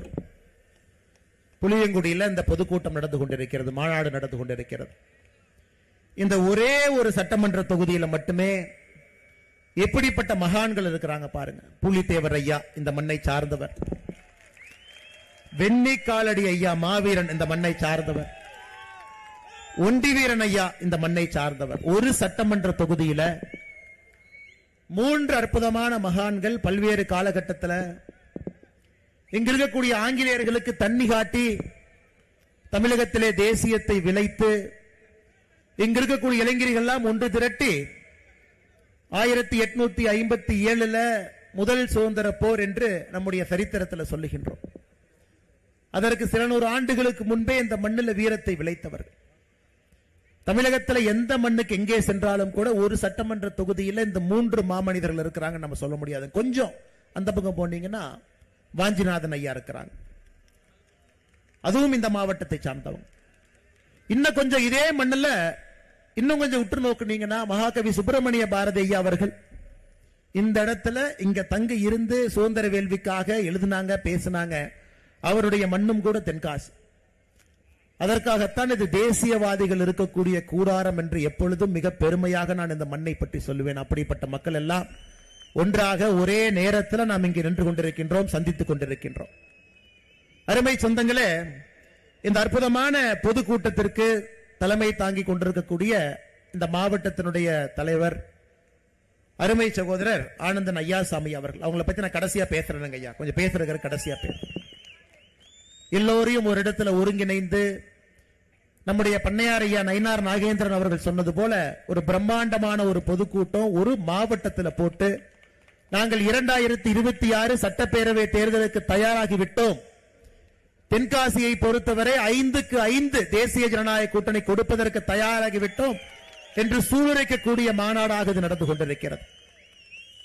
இந்த பகுதியினுடைய மக்களுடைய அன்பை எல்லாம் பெற்றிருக்கக்கூடிய பாரதிய ஜனதா கட்சியினுடைய சட்டமன்றத்தினுடைய குழு தலைவர், எப்பொழுதும் கூட புன்னகைக்கு சொந்தக்காரராக இருக்கக்கூடிய திருநெல்வேலி சட்டமன்ற தொகுதியினுடைய சட்டப்பேரவை உறுப்பினர் நம்முடைய அன்பு பண்ணையார் அண்ணன் நயினார் நாகேந்திரன் அவர்கள் எனக்கு முன்பு பேசிவிட்டு அமர்ந்திருக்கின்றார். அண்ணன் இப்பவே அப்பா ஐயாவுக்கு சொல்லிட்டாங்க, அண்ணன் நாளைக்கு சட்டமன்ற கூடுது, நான் சென்னைக்கு வர்றேன், இந்த முறையாவது மக்கள் பிரச்சனையை, திருநெல்வேலி பிரச்சனையை, தென் தமிழகத்தினுடைய பிரச்சனையை நான் பேசும் பொழுது அது மக்கள்கிட்ட உங்களுடைய தொலைக்காட்சி மூலமாக கொண்டு போய் சேர்த்துங்க. உதயநிதி ஸ்டாலினுடைய பட்டனை காட்டுறீங்க, சுவ காட்டுறீங்க, சாக்ஸ காட்டுறீங்க, ஒரு சட்டமன்ற உறுப்பினர் சட்டப்பேரவையில் பேசுகின்றதையும் மக்கள்கிட்ட காட்டுங்க என்கின்ற வார்த்தையை சொல்லி இருக்கிறாங்க. அதே போல அந்த மேடையின் மீது இருக்கக்கூடிய நம்முடைய மாநிலத்தினுடைய பொதுச் செயலாளர், இந்த பகுதியை சார்ந்தவர், நம்ம எல்லாம் ஒருங்கிணைத்து கட்சி வேகமாக வளர்வதற்கு அச்சாரமிட்டுக் கொண்டிருக்கக்கூடிய அருமை அண்ணன் பொன் பாலகணபதி அவங்க நம்மளோடு இருக்கிறார். முன்னாள் மாவட்டத்தினுடைய பொதுச் செயலாளராக மேடையின் மீது அமர்ந்திருக்கக்கூடிய அருமை சகோதரர் பாலகுருநாதன் அவர்கள், அருண்செல்வன் அவர்கள், ராமநாதன் அவர்கள், மாவட்ட பொருள் அண்ணன் பாலகிருஷ்ணன் அவர்களுக்கும் என்னுடைய சிறப்பு வணக்கத்தையும் நன்றியும் இந்த நேரத்தில் தெரிவித்துக் கொள்கின்றேன். நம்முடைய ஆற்றல் மிகுந்த மாவட்ட தலைவர்களாக வேறு வேறு பகுதியிலிருந்து மேடைகளை அலங்காரம் செய்து கொண்டிருக்கக்கூடிய அருமை அண்ணன் பாண்டரங்கன் அவர்கள், சரவணத்துறை என்கின்ற ராஜா அவர்கள், தமிழ்ச்செல்வன் அவர்கள், முத்து பலவேசன் அவர்கள், அண்ணன் சரவணகிருஷ்ணன் அவர்கள், சித்ராங்கன் அவர்களுக்கு என்னுடைய அன்பு வணக்கத்தையும் நன்றிகளையும் இந்த நேரத்தில் தெரிவித்துக் கொள்கின்றேன். முன்னாள் மாவட்ட தலைவராக இந்த பகுதியில் நமக்காக பாடுபட்டு இன்னும் வேகமாக வேலை செய்து கொண்டிருக்கக்கூடிய அருமை அண்ணன் தீன தயாளன் அவர்களுக்கு என்னுடைய நன்றி கலந்த வாழ்த்துக்களை வணக்கங்களை தெரிவித்துக் கொள்கின்றேன். முன்னாள் சட்டப்பேரவை உறுப்பினராக இருந்து நம்முடைய உள்ளாட்சி மேம்பாடு பிரிவினுடைய மாநில தலைவராக இருக்கக்கூடிய அண்ணன் சோழன் பழனிசாமி அவர்கள், தூத்துக்குடி தெற்கினுடைய பொறுப்பாளராக இருக்கக்கூடிய நீலமுரளி யாதவ் அவர்கள், திருவாரூரிலிருந்து மேடைக்கு வந்திருக்கக்கூடிய இந்த பாராளுமன்றத்திற்கு போட்டியிட்ட அண்ணன் எஸ்.ஜி.எம். ரமேஷ் அவர்களுக்கும் என்னுடைய வாழ்த்துக்களை தெரிவித்துக் கொள்கின்றேன்.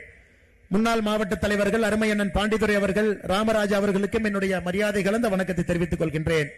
முக்கியமாக என்னுடைய அன்பு நண்பர் சமத்துவ மக்கள் கட்சியில சுப்ரீம் ஸ்டார் அண்ணன் சரத்குமார் அவர்கள் சமீபத்தில் பாராளுமன்ற தேர்தல் பொழுது சமத்துவ மக்கள் கட்சி தேசியத்தின் பக்கம், பாரதிய ஜனதா கட்சியின் பக்கம் எல்லாம் இணைந்து பாரத பிரதமர் ஐயா நரேந்திர மோடி அவருடைய கருத்தை வலுப்படுத்த வேண்டும் என்பதற்காக இன்று ஒரே பாதையிலே பயணம் செய்து கொண்டிருக்கின்றோம். சமத்துவ மக்கள் கட்சியினுடைய மாவட்ட தலைவராக இருந்து இன்று பாரதிய ஜனதா கட்சியினுடைய ராணி வேராக களத்திலே பாடுபட்டுக் கொண்டிருக்கக்கூடிய அருமை அண்ணன் விவேகானந்தன் அவர்களுக்கு என்னுடைய சிறப்பு வணக்கத்தை இந்த நேரத்தில் நான் தெரிவித்துக் கொள்கின்றேன். அருமை சொந்தங்களே, நம்முடைய முன்னாள் மாவட்ட துணைத் தலைவர்கள் மேடையின் மீது அலங்காரம் செய்து கொண்டிருக்கின்றார்கள். அண்ணன் முத்துக்குமார் அவர்கள், அருமை சகோதரி முத்துலட்சுமி அவர்கள், பாலமுருகன் அவர்கள், பால ஸ்ரீனிவாசன் அவர்கள், பால்ராஜ் அவர்கள், அதே போல நம்முடைய மூத்த தலைவர்களாக இருக்கக்கூடிய ராதாகிருஷ்ணன் அவர்கள், சுப்பிரமணியன் அவர்கள், அர்ஜுனன் அவர்கள், புலிக்குட்டி அவர்கள், அருமையக்கா ராஜலட்சுமி அவர்கள், ஜானகி அவர்கள், வர்த்தக பிரிவினுடைய மூத்த தலைவர்களாக கோதை மாரியம்மன் அவர்கள், மகாதேவன் அவர்கள், இளைஞர் அணியினுடைய மாவட்ட தலைவராக இருக்கக்கூடிய முப்பிடாதி அவர்கள், இளைஞர் அணியினுடைய தலைவர் அருமை சகோதரர் விவேக் அவர்கள், இந்த பொதுக்கூட்ட பணிக்குழுவிலே முக்கிய பொறுப்பேற்று இது அற்புதமான ஒரு பொதுக்கூட்டமாக நடப்பதற்கு காரணமாக இருக்கக்கூடிய அருமை சகோதரர் ராம்குமார் அவர்கள், சண்முகராஜ் அவர்கள், தர்மர் அவர்கள், சுமித்ரா அவர்கள், புளியங்குடி இந்த ஒன்றியத்தினுடைய தலைவராக இருந்து மிகச் சிறப்பாக இந்த நிகழ்ச்சி நடப்பதற்கு காரணமாக இருக்கக்கூடிய சண்முக சொந்தம் அவர் எல்லோருக்கும் என்னுடைய நெஞ்சார்ந்த நன்றிகளை வணக்கத்தை மேடையின் மீது இருக்கக்கூடிய எல்லா அன்பு தலைவர்களுக்கும் மிக மிக முக்கியமாக இந்த நிகழ்ச்சிக்கு வந்திருக்கக்கூடிய மழை வந்தாலும் வரும், கடந்த 2 நாட்களாக கட்டுக்கடங்காத கனமழை, இன்னைக்கு தென்காசி முழுவதுமே ஆரஞ்சு அலர்ட். ஆனா எப்பொழுதுமே சொல்லுவேன், நல்லவர்கள் எல்லாம் ஒரு இடத்துல ஒன்றாக சேரும் பொழுது வருண பகவான் கொஞ்சம் ஓய்வு எடுத்துக்குவாங்க. இன்னைக்கு நல்லவர்கள் எல்லாம் ஒரே இடத்துல நீங்கள் ஒருங்கிணைந்த காரணத்தினால வருண பகவான் சிறு நேரம் ஓய்வெடுத்து இந்த நிகழ்ச்சி சிறப்பாக நடப்பதற்காக உறுதுணை புரிந்து கொண்டிருக்கின்றார்கள். வருண பகவான் அவர்களுக்கு என்னுடைய நன்றி இந்த நேரத்தில் தெரிவித்துக் கொள்கின்றேன். அருமை சொந்தங்களே, நிறைய நண்பர்கள் இன்னைக்கு கட்சியில் இணைகிறாங்க. இந்த கூட்டத்தில் பார்த்து நிறைய நண்பர்கள் திராவிட முன்னேற்ற கழகத்தினுடைய கிளை தலைவர் பொறுப்பில் இருந்து 100 பேர் அவங்களுடைய உறுப்பினர் அட்டையை கொடுத்துட்டு மேடையில் இணைஞ்சிருக்கிறாங்க. வேறு வேறு கட்சி, காங்கிரஸில் இருந்து வேறு வேறு கட்சிகள் இருந்து எல்லோரும் இணைஞ்சிருக்கிறாங்க. 2014 காமன்வெல்த் போட்டியில 77 கிலோ பளுதூக்கக்கூடிய நிகழ்வுல கிளாஸ்கோவில் இங்கிலாந்துல நடந்த பளுதூக்கும் போட்டியில இந்தியாவிற்காக தமிழகத்திற்காக தங்கம் வென்று, மறுபடியும் 2018 காமன்வெல்த் போட்டியில ஆஸ்திரேலியா கோல்டு கோஸ்ட்ல மறுபடியும் தங்கத்தை வென்று ஒலிம்பிக் போட்டியெல்லாம் பங்கேற்று இன்று பாரதிய ஜனதா கட்சியில் இணைந்திருக்கக்கூடிய அருமை சகோதரர் சதீஷ்குமார் சிவலிங்கம் அவர்கள் நம்மோடு இருக்கின்றார். இன்னைக்கு எந்த பக்கம் பாரதிய ஜனதா கட்சி சென்று கொண்டிருக்கிறது, நாட்டிற்காக போராடியவர்கள், விளையாடியவர்கள் எல்லோரும் இன்னைக்கு பாரதிய ஜனதா கட்சியின் பக்கம். காரணம், அவர்களுக்கு தெரியும் 2026 சட்டப்பேரவை தேர்தல் என்பது 3 விஷயத்தை காப்பாற்றுவதற்காக 2026 சட்டப்பேரவை தேர்தல். நாட்டை காப்பாற்ற வேண்டும், தமிழகத்தை காப்பாற்ற வேண்டும், உங்களுடைய வீட்டை காப்பாற்ற வேண்டும். இந்த 3க்கும் ஒரே ஒரு தேர்தல் 2026 சட்டப்பேரவை தேர்தல். ஏன்னா அதனாலதான் தீய சக்தி அப்படிங்கிற வார்த்தை இங்க போட்டிருக்கிறோம். தீய சக்திகளுடைய கூடாரமாக திராவிட முன்னேற்ற கழகம் மாறி இருக்கிறது. அந்த தீய சக்திகளை வேறறுக்க வேண்டிய நேரம் வந்து விட்டது.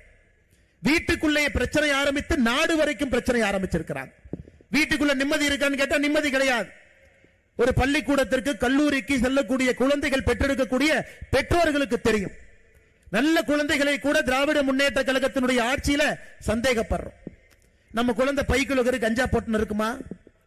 நம்ம குழந்தையினுடைய நண்பர்கள் யார்? தமிழ்நாடு முழுவதுமே கஞ்சா புழக்கம் அதிகமாகி விட்டதாக சொல்றாங்களேன்னு நம்ம பெத்த பிள்ளையே சந்தேகப்படும் அளவுக்கு திராவிட முன்னேற்ற கழகத்தினுடைய ஆட்சி இந்த 4 ஆண்டு காலமாக இருக்கிறது. அருமை சொந்தங்களே, வீட்டுக்குள்ள பிரச்சனை. வீட்டுல பெண் குழந்தைகள் நம்ம கிட்ட இருந்தா பத்திரமாக வெளியே சென்று விட்டு பத்திரமாக வீட்டுக்கு வருவாங்களா? மனசுக்குள்ள ஒரு சின்ன பதபதைப்பு இருக்கு. நம்முடைய குழந்தை சும்மா இருந்தா நாமளே செல்போனை கூப்பிட்டு கேட்கிற, கண்ணு நல்லா இருக்கிறியா, எங்கம்மா இருக்கிற? அந்த பாப்பா கேட்குது, ஏன் பார்த்து அடிக்கடி போன் பண்ணிட்டு இருக்கிற, பஸ் ஸ்டாண்ட்ல தான் நின்று இருக்கிற, வீட்டுக்கு வந்துருவேன் சும்மா இரு. அந்த அளவுக்கு நம்முடைய குழந்தைகளுடைய உயிரின் மீது நமக்கு ஒரு அச்சம் இருக்கிறது. வீட்டுக்குள்ள இருக்கக்கூடிய பிரச்சனை, தமிழ்நாட்டில் இருக்கக்கூடிய பிரச்சனை உங்களுக்கு தெரியும். எங்கே திரும்பினாலும் கூட லஞ்ச லாவண்யம், எங்கே திரும்பினாலும். இன்னைக்கு திராவிட முன்னேற்ற கழக அரசை பொறுத்தவரை லஞ்சம் வாங்குவதை பெருமையாக ஒரு அரசு கருதுகிறது. பெருமையா நினைக்கிறார். லஞ்சம் வாங்கி ஒரு அமைச்சர் அன்னைக்கு ஜெயிலுக்கு போயிட்டு மறுபடியும் அமைச்சராக வந்தா காந்தியவாதியாக தன்னை நினைத்துக் கொள்கின்றார். சாராய அமைச்சர் இருந்து ஜெயிலுக்கு போயிட்டு வந்தா ஒரு பட்டம் நினைச்சுக்கிறார். பொன்முடியை போன்ற அமைச்சர்கள் அளவுக்கு அதிகமாக சொத்து சேர்த்து நீதிமன்றமே இல்லை, அவர் எம்எல்ஏவாக இருப்பதற்கு தகுதி இல்லைன்னா உச்ச நீதிமன்றத்திற்கு போய் அதற்கு ஒரு இடைக்கால தடை வாங்கி கொண்டு வந்திருக்கின்றார்கள். தன்னை ஒரு காந்தியவாதிகளாக நினைச்சுக்கிறாங்க. பாருங்க, கர்ம வீரர் காமராஜரை இழந்த பொழுது நேர்மைனா ஒரு இலக்கணம் இருந்துச்சுங்க ஐயா. நேர்மைனா இலக்கணம் இருந்தது. இன்னைக்கு அநியாயம் பண்றவனுக்கு மரியாதை இந்த நாட்டில், தவறாக சொத்து சேர்ப்பவனுக்கு ஒரு மரியாதை. லஞ்ச லாவண்யத்தில் பெருத்து போய் யாரு கிடக்கிறாங்களோ பெருமையாக நெஞ்சை நிமிர்த்தி வீதியில் நடந்து கொண்டு வருகின்றான். திராவிட முன்னேற்ற கழகத்தினுடைய யாரெல்லாம் மக்கள் பொறுப்பில் இருக்கக்கூடிய ஒருவரும் ஒத்துப்பாரு. இலவச வேட்டி சேலையில ஊழல், நீங்க பாருங்க, டாஸ்மார்க்ல ஊழல், அதை பத்தி நான் பேசுறேங்க ஐயா. எல்லா இடத்திலும் கூட இவங்க ஊழல் கரைப்படியாத ஒரு இடம் இன்னைக்கு தமிழ்நாட்டில் இல்ல. லஞ்ச லாவண்யம் என்பது இன்னைக்கு மக்களை ஏற்றுக்கொண்டு விட்டார்கள் என்று திமுக காரன் மார்த்தட்டான். மக்களே அதை பத்தி பேசல. பாஜக காரனுக்கு வேற வேலை இல்லையா? நீ எதுக்கு லஞ்சத்தை பத்தி பேசிட்டு இருக்க? இது ஒரு பக்கம். அடுத்து நாட்டுக்கு கேடு. நாட்டை பொறுத்தவரை அருமை சொந்தங்களே, இன்னைக்கு இந்தியா முழுவதும் தமிழகத்தை உத்து பார்க்கிறாங்க. ஒரு பக்கம் பாரத பிரதமர் நரேந்திர மோடி அவர்கள் எங்க போனாலும், நேத்து மொரீஷியஸ்ல இருந்தாருங்க ஐயா. மொரீஷியஸ் நாட்டினுடைய அதிபருக்கு தமிழகத்தில் செய்யப்பட்ட விநாயகர் சிலையை பாரத பிரதமர் நரேந்திர மோடி அவங்க கொடுக்கிறாங்க. எங்க போனாலும் தமிழ்நாட்டில இருந்து ஒரு பொருளை கொடுக்க முடியுமா? சமீபத்தில் பில்கேட்ஸ் அவங்க வந்த பொழுது இங்கிருந்து அங்க ஐயா பொய்க்கால் குதிரை ஒன்று வாங்கிட்டு போய் கொடுத்தார். எங்கே சென்றாலும் கூட தமிழ் மொழியினுடைய அருமையும் பெருமையும் பேசிக்கிட்டு இருக்கிறாங்க. எங்கே சென்றாலும். ஏன் இப்பதான் காசி தமிழ் சங்கமம், 3வது காசி தமிழ் சங்கமம் நடந்து முடிந்திருக்கிறது. அதற்கு அவங்க வச்ச பேரே வட இந்தியாவையும் தென்னிந்தியாவையும் இணைக்கக்கூடிய அகஸ்தியர் மாமுனி பேர்ல தான் காசி தமிழ் சங்கமமே நடந்துச்சுங்க ஐயா. தென்காசிக்கான பெருமை இது இப்பதான் நடந்து முடிச்சு. உலகத்தினுடைய மூத்த மொழி, பழைய மொழி, பாரம்பரியமிக்க மொழி என்று நம்முடைய தமிழ் மொழியை சொல்றாங்க. எங்கே சென்றாலும் கூட பாரத பிரதமர் நரேந்திர மோடி அவர்களை பொறுத்தவரை நம்முடைய தமிழ் மொழிக்கும் நம்முடைய கலாச்சாரத்திற்கும் பாரம்பரியத்திற்கும் பெருமை சேர்க்க முடியுமான்னு பார்க்கிறாங்க. அப்படிப்பட்ட இந்திய மக்கள் தமிழ்நாட்டை உத்து பார்க்கிறாங்க. என்ன இந்த ஊர்ல மட்டும் ஒருத்தர் இறந்ததுக்கு அப்புறம் பையன் முதலமைச்சர், பையன் இருக்கும் பொழுது இன்னொருத்தர் துணை முதலமைச்சர், அப்ப இருக்கக்கூடிய சின்ன பையன் ஒருத்தன் ஜல்லிக்கட்டுல கலெக்டர் தள்ளி விட்டுட்டு அவனு முன்னாடி உட்கார்றான். என்னங்க ஐயா அநியாயம்? இந்தியால எங்கேயுமே அநியாயம் இல்லை. எங்களை எல்லாம் படிக்காதவங்க பீகாரை பார்த்து ஜார்க்கண்டை பார்த்து சொல்றீங்களே, எங்களுடைய மாநிலத்தில் இந்த அநியாயம் இல்லை என்று ஜார்க்கண்ட் பீகார் மக்கள் சொல்றாங்க. படித்தவர்கள் பண்பாளர்கள் இருக்கக்கூடிய தமிழகத்தில் திராவிட கட்சிகள் இந்த அட்டூழியத்தை பண்ணிட்டு இருக்கிறாங்க. இது எப்படி நீங்கள் பொறுத்துக் கொண்டிருக்கின்றீர்கள் என்று பாரதம், இந்திய மக்கள் நம்மை உற்று கவனித்துக் கொண்டிருக்கின்றார். ஊழலுக்கு ஒரு அமைச்சர் சிறைக்கு போறார். அந்த அமைச்சர் 1.5 வருஷம் சிறையில் இருக்கார். 1.5 வருஷம் சிறையில் இருக்கும் வரை அவர் அமைச்சர் என்கின்ற பொறுப்பை உங்களுடைய என்னுடைய கஷ்டப்பட்டு வரி கட்ட பணத்துல 1.5 வருஷம் அந்த மனுஷனுக்கு சம்பளம் கொடுத்து சிறையில் இருந்து வெளியே வந்து 4வது நாள் மறுபடியும் அமைச்சர் என்கின்ற பொறுப்பை தூக்கி கையில கொடுக்கிறான். எப்படிப்பட்ட மனிதர்கள் வாழ்ந்த ஒரு மண், எப்படிப்பட்ட நீதிமான்கள் வாழ்ந்த ஒரு மண், நீதிக்கும் நேர்மைக்கும் மரியாதை இருந்த தமிழ் மண்ணில் 1.5 வருஷம் கஷ்டப்பட்டு நீங்க கற்ற வரியில வர்ற பணத்துல மாசம் 1,25,000 ரூபாய் சம்பளம் கொடுத்த அந்த அமைச்சருக்கு வெளியே வந்த 4வது நாள் அமைச்சர் என்கின்ற பதவியை மறுபடியும் தூக்கி கொடுக்கிறாங்கன்னா உங்களுக்கு என்ன தைரியம் இருக்குங்க ஐயா? என்ன தைரியம் இருக்கு? யோசிச்சு பாரு. இதையெல்லாம் தட்டி கேட்க வேண்டிய நேரம் ஐயா. இதெல்லாம் தட்டி கேட்க வேண்டிய நேரம். எதையெல்லாம் பொறுத்துக்கலாம், இதை பொறுக்க முடியாதுங்க ஐயா. மான பிரச்சனை. 9.5 லட்சம் கோடி கடன். இன்னைக்கு வயிற்றில் இருக்கக்கூடிய குழந்தை, நாளைக்கு அந்த குழந்தை பெருசாகி அந்த குழந்தைக்கு வரக்கூடிய குழந்தையும் கூட தமிழகத்தினுடைய கடனை அடுத்த 74 ஆண்டுகள் கட்டி முடிக்க முடியாது. 9.5 லட்சம் கோடி கடன். என்ன பெருமையா மார்த்தட்டிட்டு இருக்கிறாங்க. சாராயம் விற்று அதிலே 1 ரூபாய் வருமானம் பெறாத குஜராத் அரசு வருஷத்துக்கு 20,000 கோடி ரூபாய் சர்ப்ளஸ்ல பட்ஜெட் போடுறாங்க. கை நீட்டி காசு வாங்காம பட்ஜெட் போடுறாங்க ஐயா. இங்க 50,000 கோடி ரூபாய் சாராயத்தில் வருமானம் வைத்துக் கொண்டு 9.5 லட்சம் கோடி கடனை வாங்கி ஒரு பட்ஜெட் போட்டிருக்கும். இந்த அரசுக்கு வெக்கமா இல்லையாங்க ஐயா? திராவிட மாடல் அரசு என்று சொல்லுகின்றார். வெக்கப்படாம கூச்சப்படாம இது நம்பர் 1 அரசு, இது திராவிட மாடல் அரசு. முதலமைச்சரை எல்லா மக்களும் அப்பா அப்பான்னு கூப்பிடுறாங்க. எனக்கு ஒரே பூரிப்பா இருக்கு. யார் அப்பான்னு கூப்பிடுறான்னு எனக்கு தெரியாது. யார் அப்பான்னு கூப்பிட்டு நான் பார்க்கல ஐயா. யோசிச்சு பாருங்க. நான் இப்ப சொல்றத நல்லா யோசிச்சு பாருங்க ஐயா. ஆசிரியர்கள் கண்ணியம் மிக்கவங்க ஐயா. நம்ம எல்லாமே ஆசிரியர்கள் இல்லை என்றால் நம்ம யாருமே இங்க இருக்க முடியாதுங்க ஐயா. ஏதோ ஒரு இடத்துல ஒரு நல்ல ஆசிரியர் இருந்த காரணத்தினாலதான் நம்மளை அடிச்சு திருத்தி நம்ம எல்லாம் பக்குவப்படுத்தி இங்க உட்கார வச்சிருக்கிறாங்க. எனக்கு தமிழகத்தில் நான் சொல்றதை நல்லா கேட்டுக்க ஐயா. கடந்த 3 ஆண்டுகள்ல பாலியல் குற்றத்தில் சிக்கிய ஆசிரியர் பெருமக்களுடைய எண்ணிக்கை 238. கடந்த 3 ஆண்டுகள்ல பாலியல் குற்றத்தில் சிக்கிய ஆசிரியர் பெருமக்களுடைய எண்ணிக்கை 238. நான் திகார் ஜெயிலில் இருக்கிறாங்க, சென்னை சென்ட்ரல் ஜெயிலில் இருக்கக்கூடிய அக்யூஸ்ட பத்தி நான் பேசலீங்க ஐயா. அவங்கள பத்தி பேச. ஆசிரியர் பெருமக்கள் பாலியல் குற்றத்தில் ஈடுபட்டவங்க 238 பேர். இந்த அநியாயத்தை பார்த்திருக்கீங்களா ஐயா? தமிழகத்தினுடைய கல்வித்தரம் எங்க இருக்குன்னு எல்லாருக்கும் தெரியுங்க ஐயா. அதல பாதாளத்தில் இருக்கு. அதல பாதாளத்தில். ஏன்னா மோடி ஐயாவை பொறுத்தவரை கல்வி கற்றவர்கள் இந்தியாவை ஆளணும், தொழிற்சாலைகள் தொடங்கணும், வேலை வாய்ப்பை உருவாக்கணும். கல்வி கற்றவர்கள் இந்த நாட்டை முன்னேற்ற பாதையில் எடுத்து செல்ல வேண்டும். திராவிட முன்னேற்ற கழகத்தை பொறுத்தவரை கல்வி கற்காதவர்கள் போஸ்ட் ஓட்டணும், திமுகவினுடைய கொடியை பிடிக்கணும், காலையில கோந்து பசை எடுத்துட்டு போய் செவுத்தில் அவங்களுடைய இன்ப நிதி போஸ்டர் ஒட்டி அடுத்த வருங்கால முதலமைச்சர் வாழ்கன்னு சொல்றதுக்கு ஒரு கூட்டம் வேண்டும் என்பதற்காக தமிழகத்திலே கல்வி தரத்தை குறைத்து அடுத்த கட்ட ஆளுமைகளாக உருவாக வேண்டியவர்களை தடுமாற்ற பாதையில் அழைத்து சென்று கொண்டிருக்கின்றார். நீங்க யோசிச்சு பாருங்க ஐயா. யோசிச்சு பாருங்க எப்படிப்பட்ட பூமி இது. ஐயாவளி பாதையில் வந்திருக்கக்கூடிய எல்லாம் இவ்வளவு பேர் இருக்கிறோங்க ஐயா. எல்லோருமே ஐயா உண்டு ஐயா உண்டு ஐயா உண்டு பெருமையா சொல்றோங்க ஐயா. அகஸ்திய மாமுனி இந்த மண்ணுல ஃபுல்லா நடந்திருக்காருங்க ஐயா. பொதிகை மலையிலிருந்து முழுசா நடந்திருக்கார். இந்த மாநிலத்தில் 50,000 கோடி ரூபாய் வருமானம் சாராயம் மூலமாக 50,000 கோடி ரூபாய் வருமானம். அதை வச்சுதான் நம்ம பட்ஜெட் போடுறோம்னா எப்படிங்க ஏத்துக்க முடியும்? எப்படிங்க ஏத்துக்க முடியும்? அதனால அன்பு சொந்தங்களே, இந்த 2026 தேர்தல் என்பது சாதாரணமா நம்ம வாக்குச்சாவடிக்கு போயிட்டு ஓட்டு போட்டு வர போறது இல்லை. நீங்க ஓட்டு குத்துற இவிஎம் மிஷின் உடையணும். அந்த கோபத்தோடு உங்களுடைய வாக்கு இருக்கிறங்க. அந்த வெறியோடு ஓட்டு போடும். எந்த காரணத்திற்கும் கூட திராவிட முன்னேற்ற கழகத்தினுடைய அரசு விடுங்கய்யா. தமிழகத்திற்கு ஆகாத ஒரு கட்சினா திராவிட முன்னேற்ற கழகத்தினுடைய கட்சி ஆகாது. அந்த கட்சியில் இருக்கக்கூடிய நல்லவங்க இன்னைக்கு வெளியே வர ஆரம்பிச்சிட்டாங்க. அவங்களும் வெளியே வர ஆரம்பிச்சிட்டாங்க. நமக்கு இது வேண்டாம் பார்.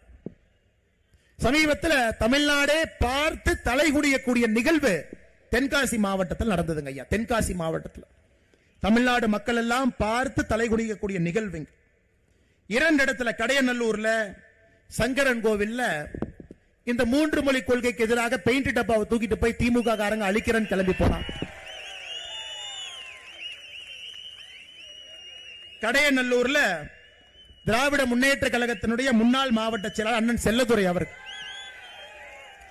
போயிட்டார். கையில பெயிண்ட் டப்பா எடுத்துட்டு போயிட்டாரு. கருப்பு மை இருக்குது, பிரஷ் இருக்குது, பாக்குறாரு. இதுல ஹிந்தி எதுன்னு சொல்லி கொடுக்கலையா நமக்கு? 3 மொழி இருக்கு. ஆங்கிலமும் படிக்க தெரியல, ஹிந்தியும் படிக்க தெரியல, எனக்கு தெரிஞ்ச தமிழும் படிக்க தெரிஞ்சிருக்காது. நம்ம தலைவர் 3வது மொழின்னு சொன்னாரு. 1 2 3 1 2 3 அடிடா 3வது அழிச்சார். அது பார்த்தா ஆங்கில மொழி. தமிழ்நாட்டில் எல்லாரும் பார்த்து என்னையாது நீ போய் இந்திய டப்பா எடுத்து பெயிண்ட் டப்பா வச்சு இந்தி அழிச்சா கூட ஏத்துக்கிறோம், அது கூட சண்டை போட்டுக்கலாம். உனக்கு இந்தி மொழி அழிக்கிறேன்னு தெரியாம போய் ஆங்கில மொழி அழித்து விட்டு ஒரு திராவிட முன்னேற்ற கட்சி கழகத்தினுடைய முன்னாள் மாவட்ட செயலாளர் சொல்லிட்டு திரியா உனக்கு வெக்கமா இல்லையான்னு. இன்னொருத்தர் மக்களால் ஓட்டு போட்டு இன்னைக்கு எம்எல்ஏவாக இருக்கக்கூடிய சங்கரன் கோவிலுடைய சட்டமன்ற உறுப்பினர் அண்ணன் ராஜா. இதுல அருமை என்னன்னா, அண்ணன் ராஜாக்கு இருக்கக்கூடிய 3 குழந்தைங்க, 3 குழந்தைங்களும் இன்னைக்கு எந்த பள்ளியில படிக்கிறாங்கன்னா ஹிந்தி சொல்லிக்கக்கூடிய பள்ளியில படிக்கிறாங்க. 3வது மொழி ஹிந்தி. ஏன்னா அந்த குழந்தை மேல நமக்கு வெறுப்பு இல்லைங்க ஐயா. அந்த குழந்தை அற்புதமா வரணும். குழந்தையினுடைய பேரை நான் சொல்லல, எந்த பள்ளியில படிக்கிறாங்க அந்த பள்ளியினுடைய பேரையும் சொல்ல. பள்ளி மேலே நம்ம கோவில்ல அந்த பள்ளி நடத்துறாங்க, குழந்தை நல்லா படிக்கிறாங்க, சூப்பர். ஆனா இவருடைய சொந்த குழந்தைகள் ஹிந்தி படிக்கிறாங்க, 3 மொழி சொல்லிக்கக்கூடிய பள்ளிக்கூடத்தில் படிக்கிறாங்க. இவர் பெயிண்ட் டப்பா எடுத்துட்டு போய் அலிடா அந்த ஹிந்தின்னு அழிக்கிறார். அண்ணன் சங்கரன் கோவில் எம்எல்ஏ ராஜா நல்லா நான் வச்சுக்கங்க. 1987 இதே மாதிரி டிராமா பண்ணி தான் ஒரு எம்எல்ஏக்கு பதவி போச்சு. நீங்கள் எடுத்த அரசியல் பிரமாண சட்டத்திற்கு எதிராக வேலை செஞ்சீங்கன்னு பதவி போச்சு. நீங்களும் விரைவில் பதவி போகும். எந்த எலெக்ஷன்ல நிக்க மாட்டீங்க, அதை நீங்க பார்க்கத்தான் போறீங்க. இன்னைக்கு ரயில்வேக்காரங்க எவ்வளவு புத்திசாலினா, முதல்ல ரயில்வேக்காரங்க இந்த மாதிரி ஹிந்தி அளிக்கிறப்ப நம்ம ரயில்வே அத்தாரிட்டிஸ் என்ன பண்றதுன்னு தெரியாது. போய் எஃப்ஐஆர் கொடுப்பாங்க. அடையாளம் தெரியாத நபர்கள் 10 பேர் வந்து போர்டு அழிச்சாங்கன்னு சொல்லிட்டு கொடுப்பாங்க. எந்த கேஸ்ல எவனுமே மாட்ட மாட்டான். அதனால இந்த திமுக காரன் அடிக்கடி பெயிண்ட் டப்பாவை கூட்டிட்டு போய் ஏதாச்சும் இடத்துல அழிப்பாங்க. ஏன்னா யாருன்னு பேர் தெரியாது. இந்த முறை ரயில்வேக்காரங்க எவ்வளவு உஷாருன்னா, அக்யூஸ் நம்பர் 1 ராஜா, அக்யூஸ் நம்பர் 2 இவன், அக்யூஸ் நம்பர் 3 கொடுத்தனே துண்டா காணான் துணிய காணான்னு ஒரே ஒரு நாள் அழிச்சவங்க 2வது நாள் எல்லாம் எஸ்கேப். ஏன்னா இதெல்லாம் கன்விக்ஷன் ஆனா எலெக்ஷன் நிக்க முடியாது. இன்னைக்கு ரயில்வேக்காரன் எவ்வளவு உஷாருன்னா, அவன் பக்காவா போய் ஒரு பேரை எழுதுறான், இவன் தாங்க அழிச்சு அவனை பிடிச்சி உள்ள போடுங்க. அதனால திமுக இந்த இந்தி அழிப்புங்கிறது ஒரே ஒரு நாள் நாடகத்தை பண்ணிட்டு எஃப்ஐஆர்ல அவன் பேர் வருதுன்னு தெரிஞ்சோடனே துண்டக்கானன் துணிக்கானன் ஓடிட்டான். ஏன்னா திமுக காரனுடைய சிறப்பு என்னன்னா, அவன் தீ குளிக்க மாட்டான், தொண்டனை கொண்டு வந்து தீக்குளின்னு அவன் மேல பெட்ரோல் ஊத்தி குளிக்க வச்சுட்டு அதை வைத்து குளிர் காஞ்சு 65 வருஷம் ஆட்சியில் இருப்பான். இன்னைக்கு மக்கள் உஷார் ஆயிட்டாங்க. சமூக வலைதளம் வந்த பிறகு நான் எதுக்கு பெட்ரோல் ஊத்தணும், நீ வேணாவா, உன் மேல நான் பெட்ரோல் ஊத்துறேன், உன் இந்திய எதிர்ப்பு போராட்டத்திற்கு நான் எதுக்கு என் மேல பெட்ரோல் ஊத்துறேன். சோ தமிழகத்தில் மொத்தமாக சொல்ல வேண்டும் என்றால் நம்முடைய அன்பு சொந்தங்கள் தெளிவாக இருக்கின்றார். ஏயா பள்ளி கல்வித்துறை அமைச்சராக நீங்க இருக்கிறீங்கன்னு, உங்க பையன் பிரெஞ்சு மொழி படிக்கிறான், உங்க பையன் பிரெஞ்சு மொழி படிக்கிறான். முதலமைச்சர் ஐயா மு.க. ஸ்டாலின் அவருடைய மகள் செந்தாமரை அவர்கள் சன்சைன் மெட்ரிகுலேஷன் பள்ளி நடத்துறாங்க. எல்லா எம்பி எம்எல்ஏ அமைச்சர்கள் எல்லாம் 3 மொழி சொல்லிக் கொடுக்கக்கூடிய பள்ளிக்கூடத்தில் படிக்கிறாங்க. இவங்க எல்லாம் அந்த 56 லட்சம் குழந்தைகள் உள்ள இருக்கக்கூடியவங்க. 56 லட்சம் குழந்தைங்க இன்னைக்கு தமிழ்நாட்டில் தனியார் பள்ளியில படிக்கிறாங்க. 52 லட்சம் குழந்தைகள் ஏழை எளியோர் நடுத்தர குடும்பம் அவங்களுடைய குழந்தைங்க அரசு பள்ளியில படிக்கிறாங்க. தனியார் பள்ளியிலே படிக்கக்கூடிய குழந்தைகள் 56 லட்சம், அரசு பள்ளியிலே படிக்கக்கூடிய குழந்தைகள் 52 லட்சம். தனியார் பள்ளியில படிக்கக்கூடிய குழந்தைகள் மூன்றாவது மொழி விருப்பப்பட்டு எடுத்து படிக்கிறாங்க. தாய்மொழி தமிழ் முதல் மொழி, பயிற்று மொழி, அதுலதான் சொல்லிக் கொடுக்கணும்னு சொல்றாரு பிரதமர். தேசிய கல்விக் கொள்கை என்னங்கம்மா சொல்லுது?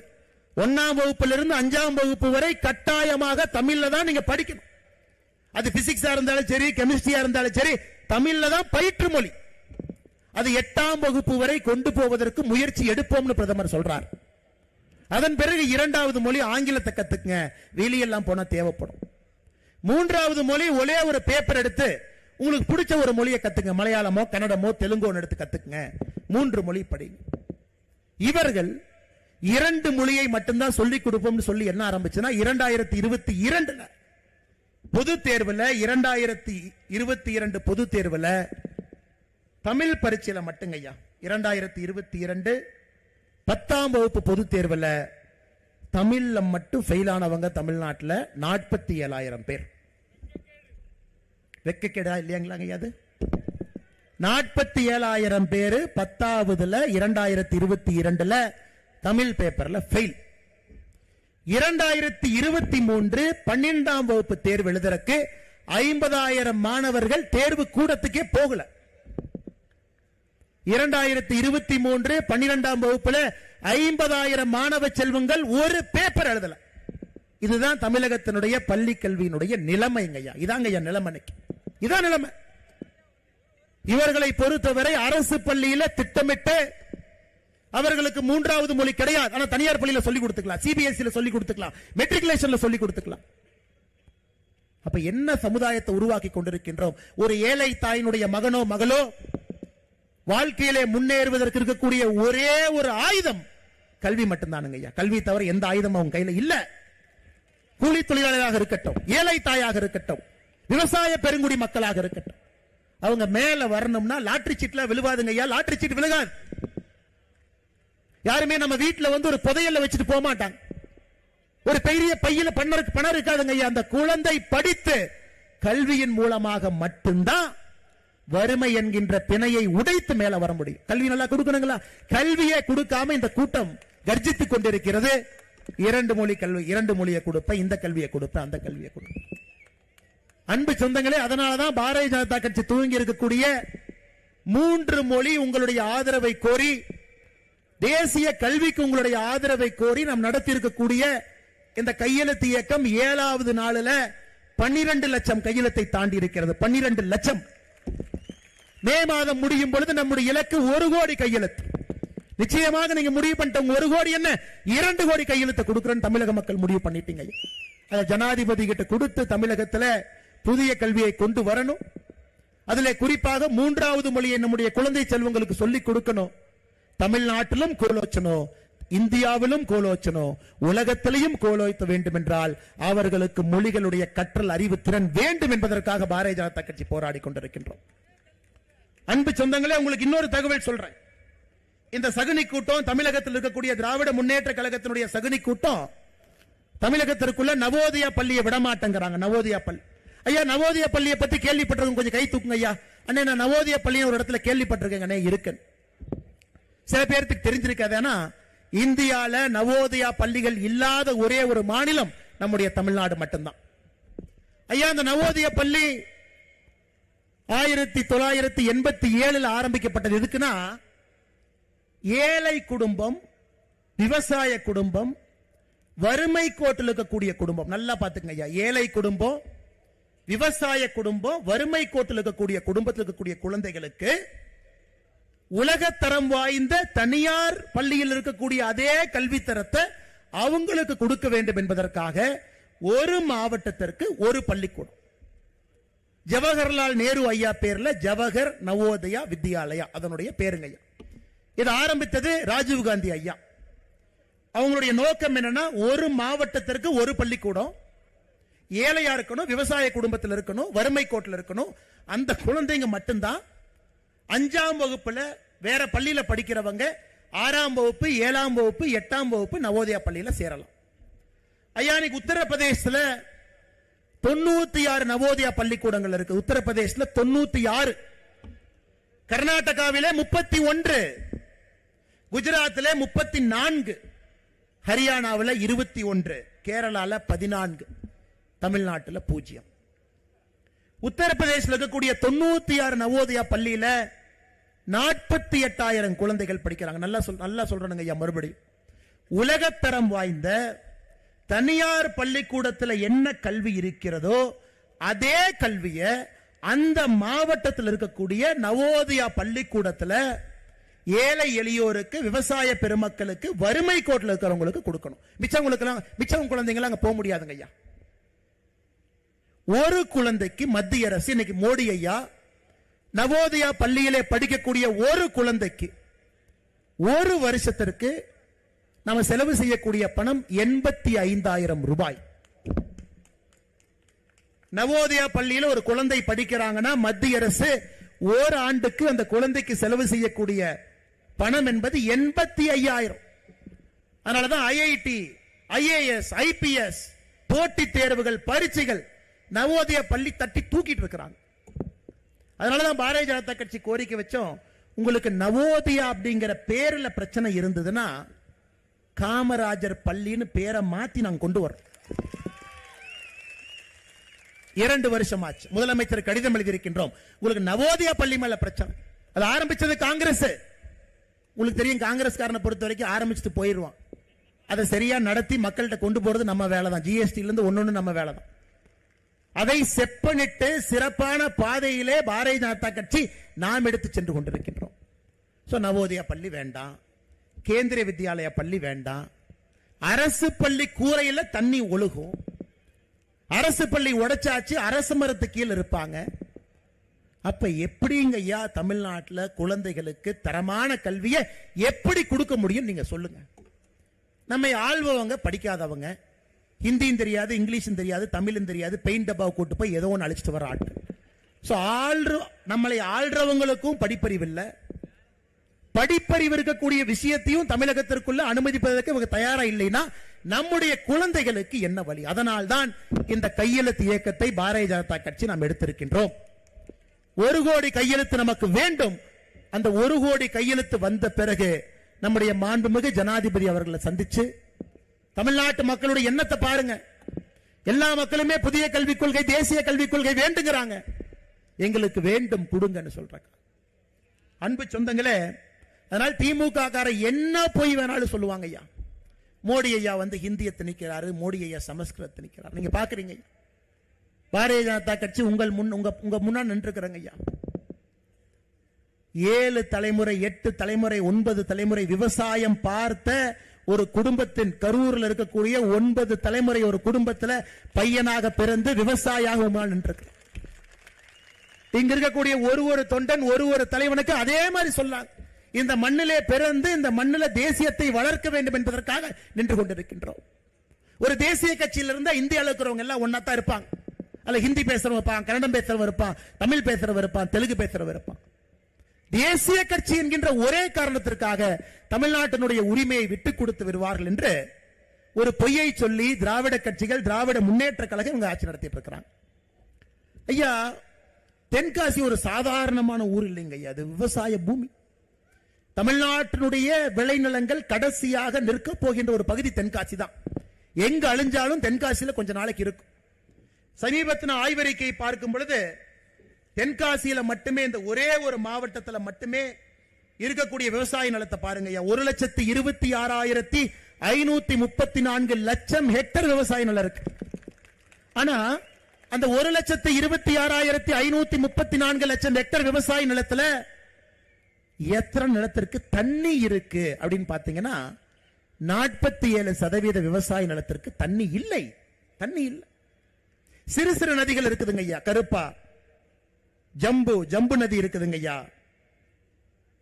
செண்பகவதி நதி இருக்குதுங்க ஐயா, நட்சேப நதி இருக்கு, ஹனுமன் நதி இருக்கு, குண்டார நீர்த்தேக்கம் இருக்கு, சின்ன சின்னதா இருக்குதுங்க.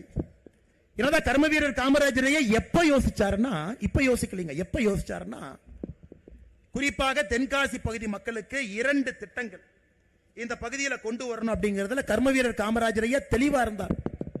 ஒன்று, இரட்டை குளம் கால்வாய் திட்டத்தை கொண்டு வரணும். அவர் ஆட்சி காலத்துல வேகமாக துவங்குவதற்கு முயற்சி எடுத்தார். வேகமா எப்படியாச்சும் அதை கொண்டு வந்துடணும்.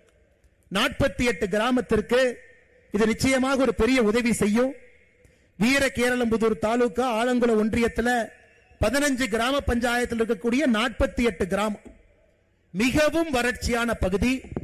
இந்த பகுதிக்கு இரட்டை குளம் திட்டத்தை கொண்டு வரணும். ஆனா காமராஜர் ஐயாவுடைய கெட்ட நேரம், நல்ல மனிதன் என்ன பண்ணாருங்க, 63 இங்கெல்லாம் பாத்தீங்கன்னா முதலமைச்சர் கோந்து போட்டு ஒட்டி உட்கார்ந்து இருக்கிறார். அந்த சேரை விட்டுறக்கூடாது.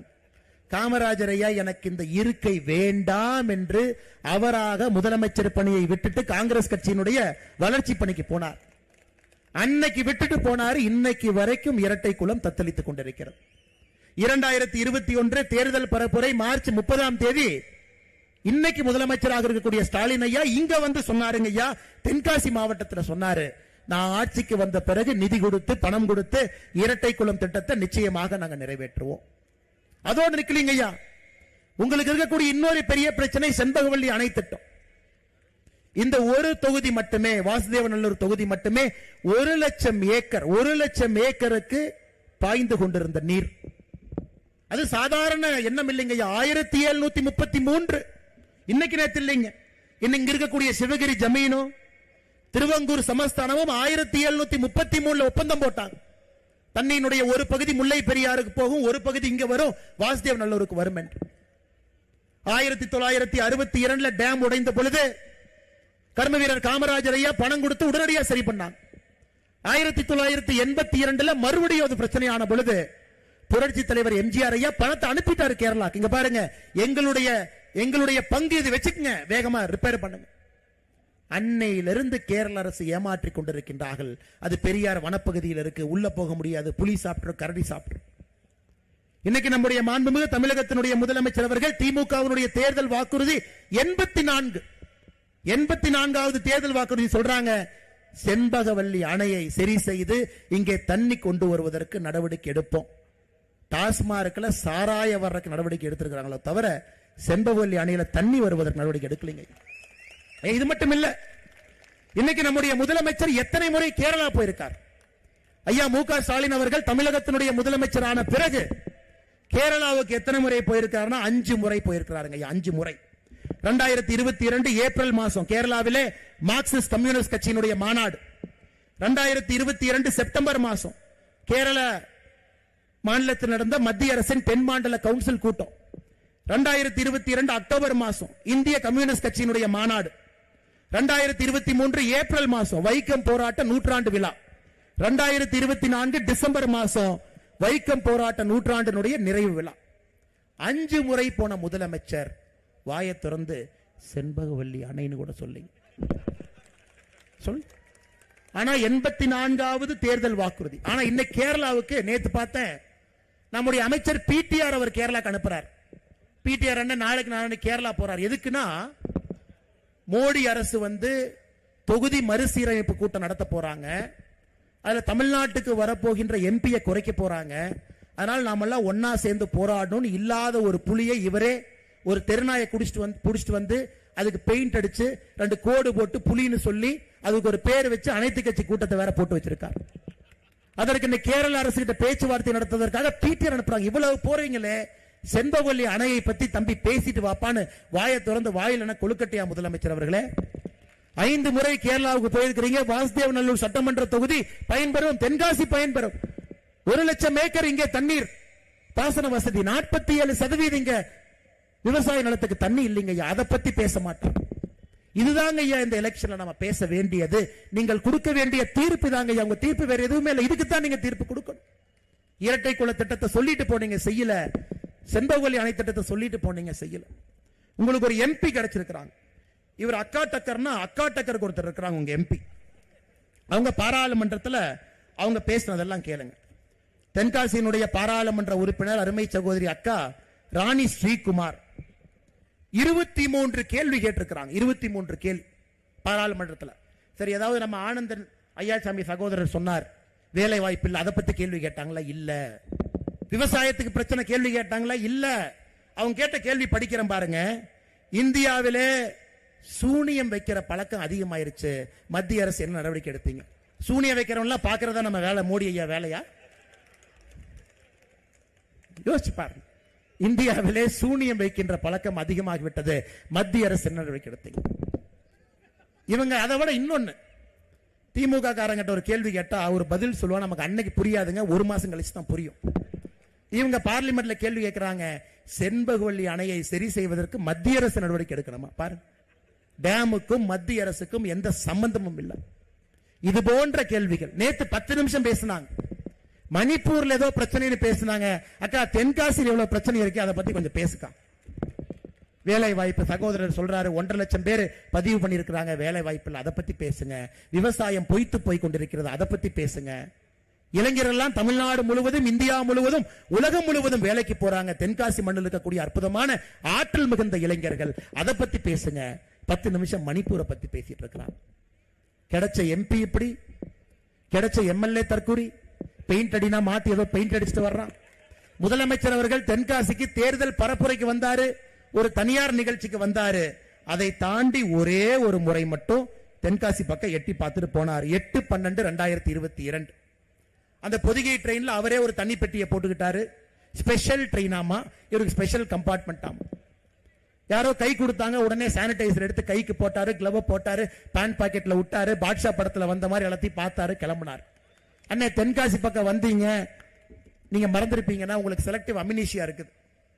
2021 தேர்தல் அப்ப எத்தனை வாக்குறுதி அள்ளி வீசிட்டு போயிட்டாங்க. தென்காசி மக்களுக்கு வாக்குறுதியை பாருங்க.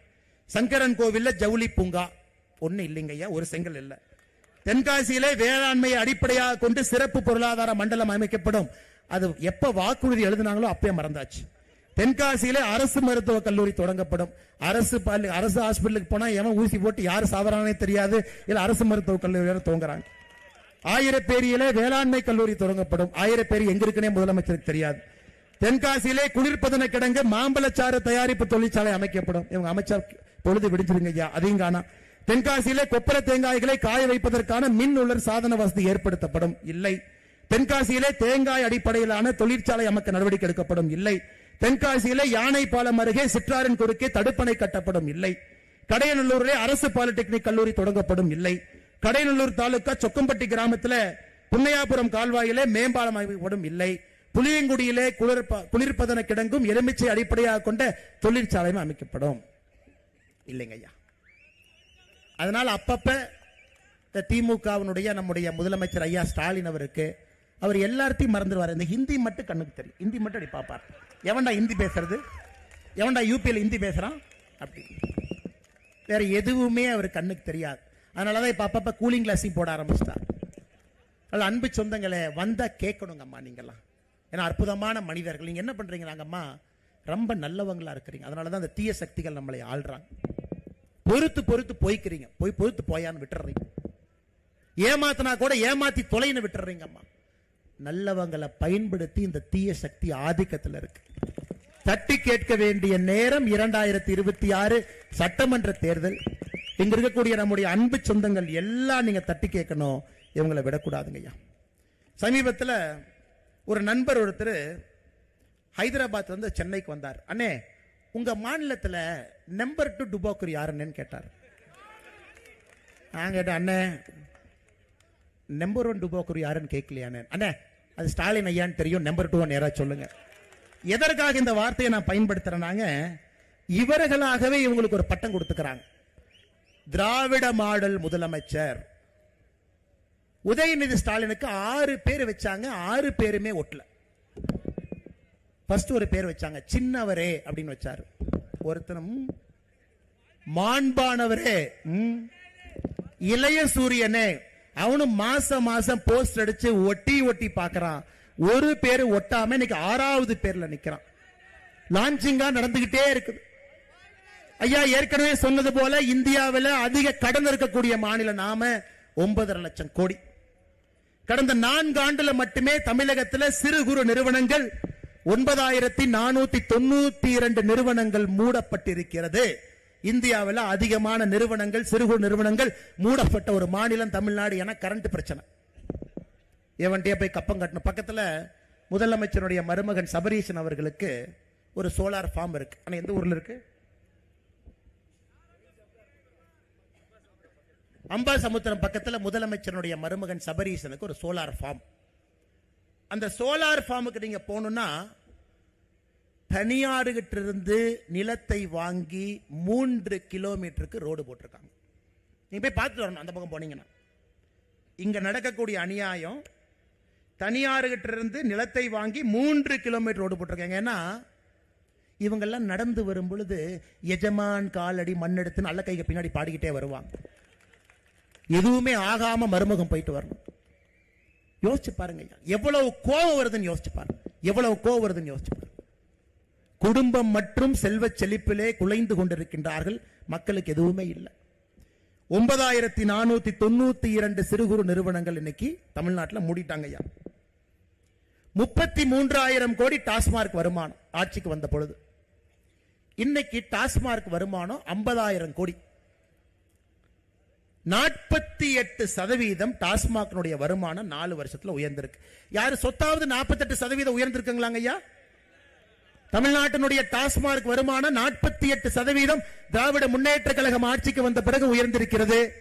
ஆனா சாமானிய மனிதனுடைய சொத்தோ வருமானமோ தமிழகத்திலே 48% உயரவில்லை. அன்பு சொந்தங்கள், அதுவும் உங்க கவனத்துக்கு கொண்டு வர.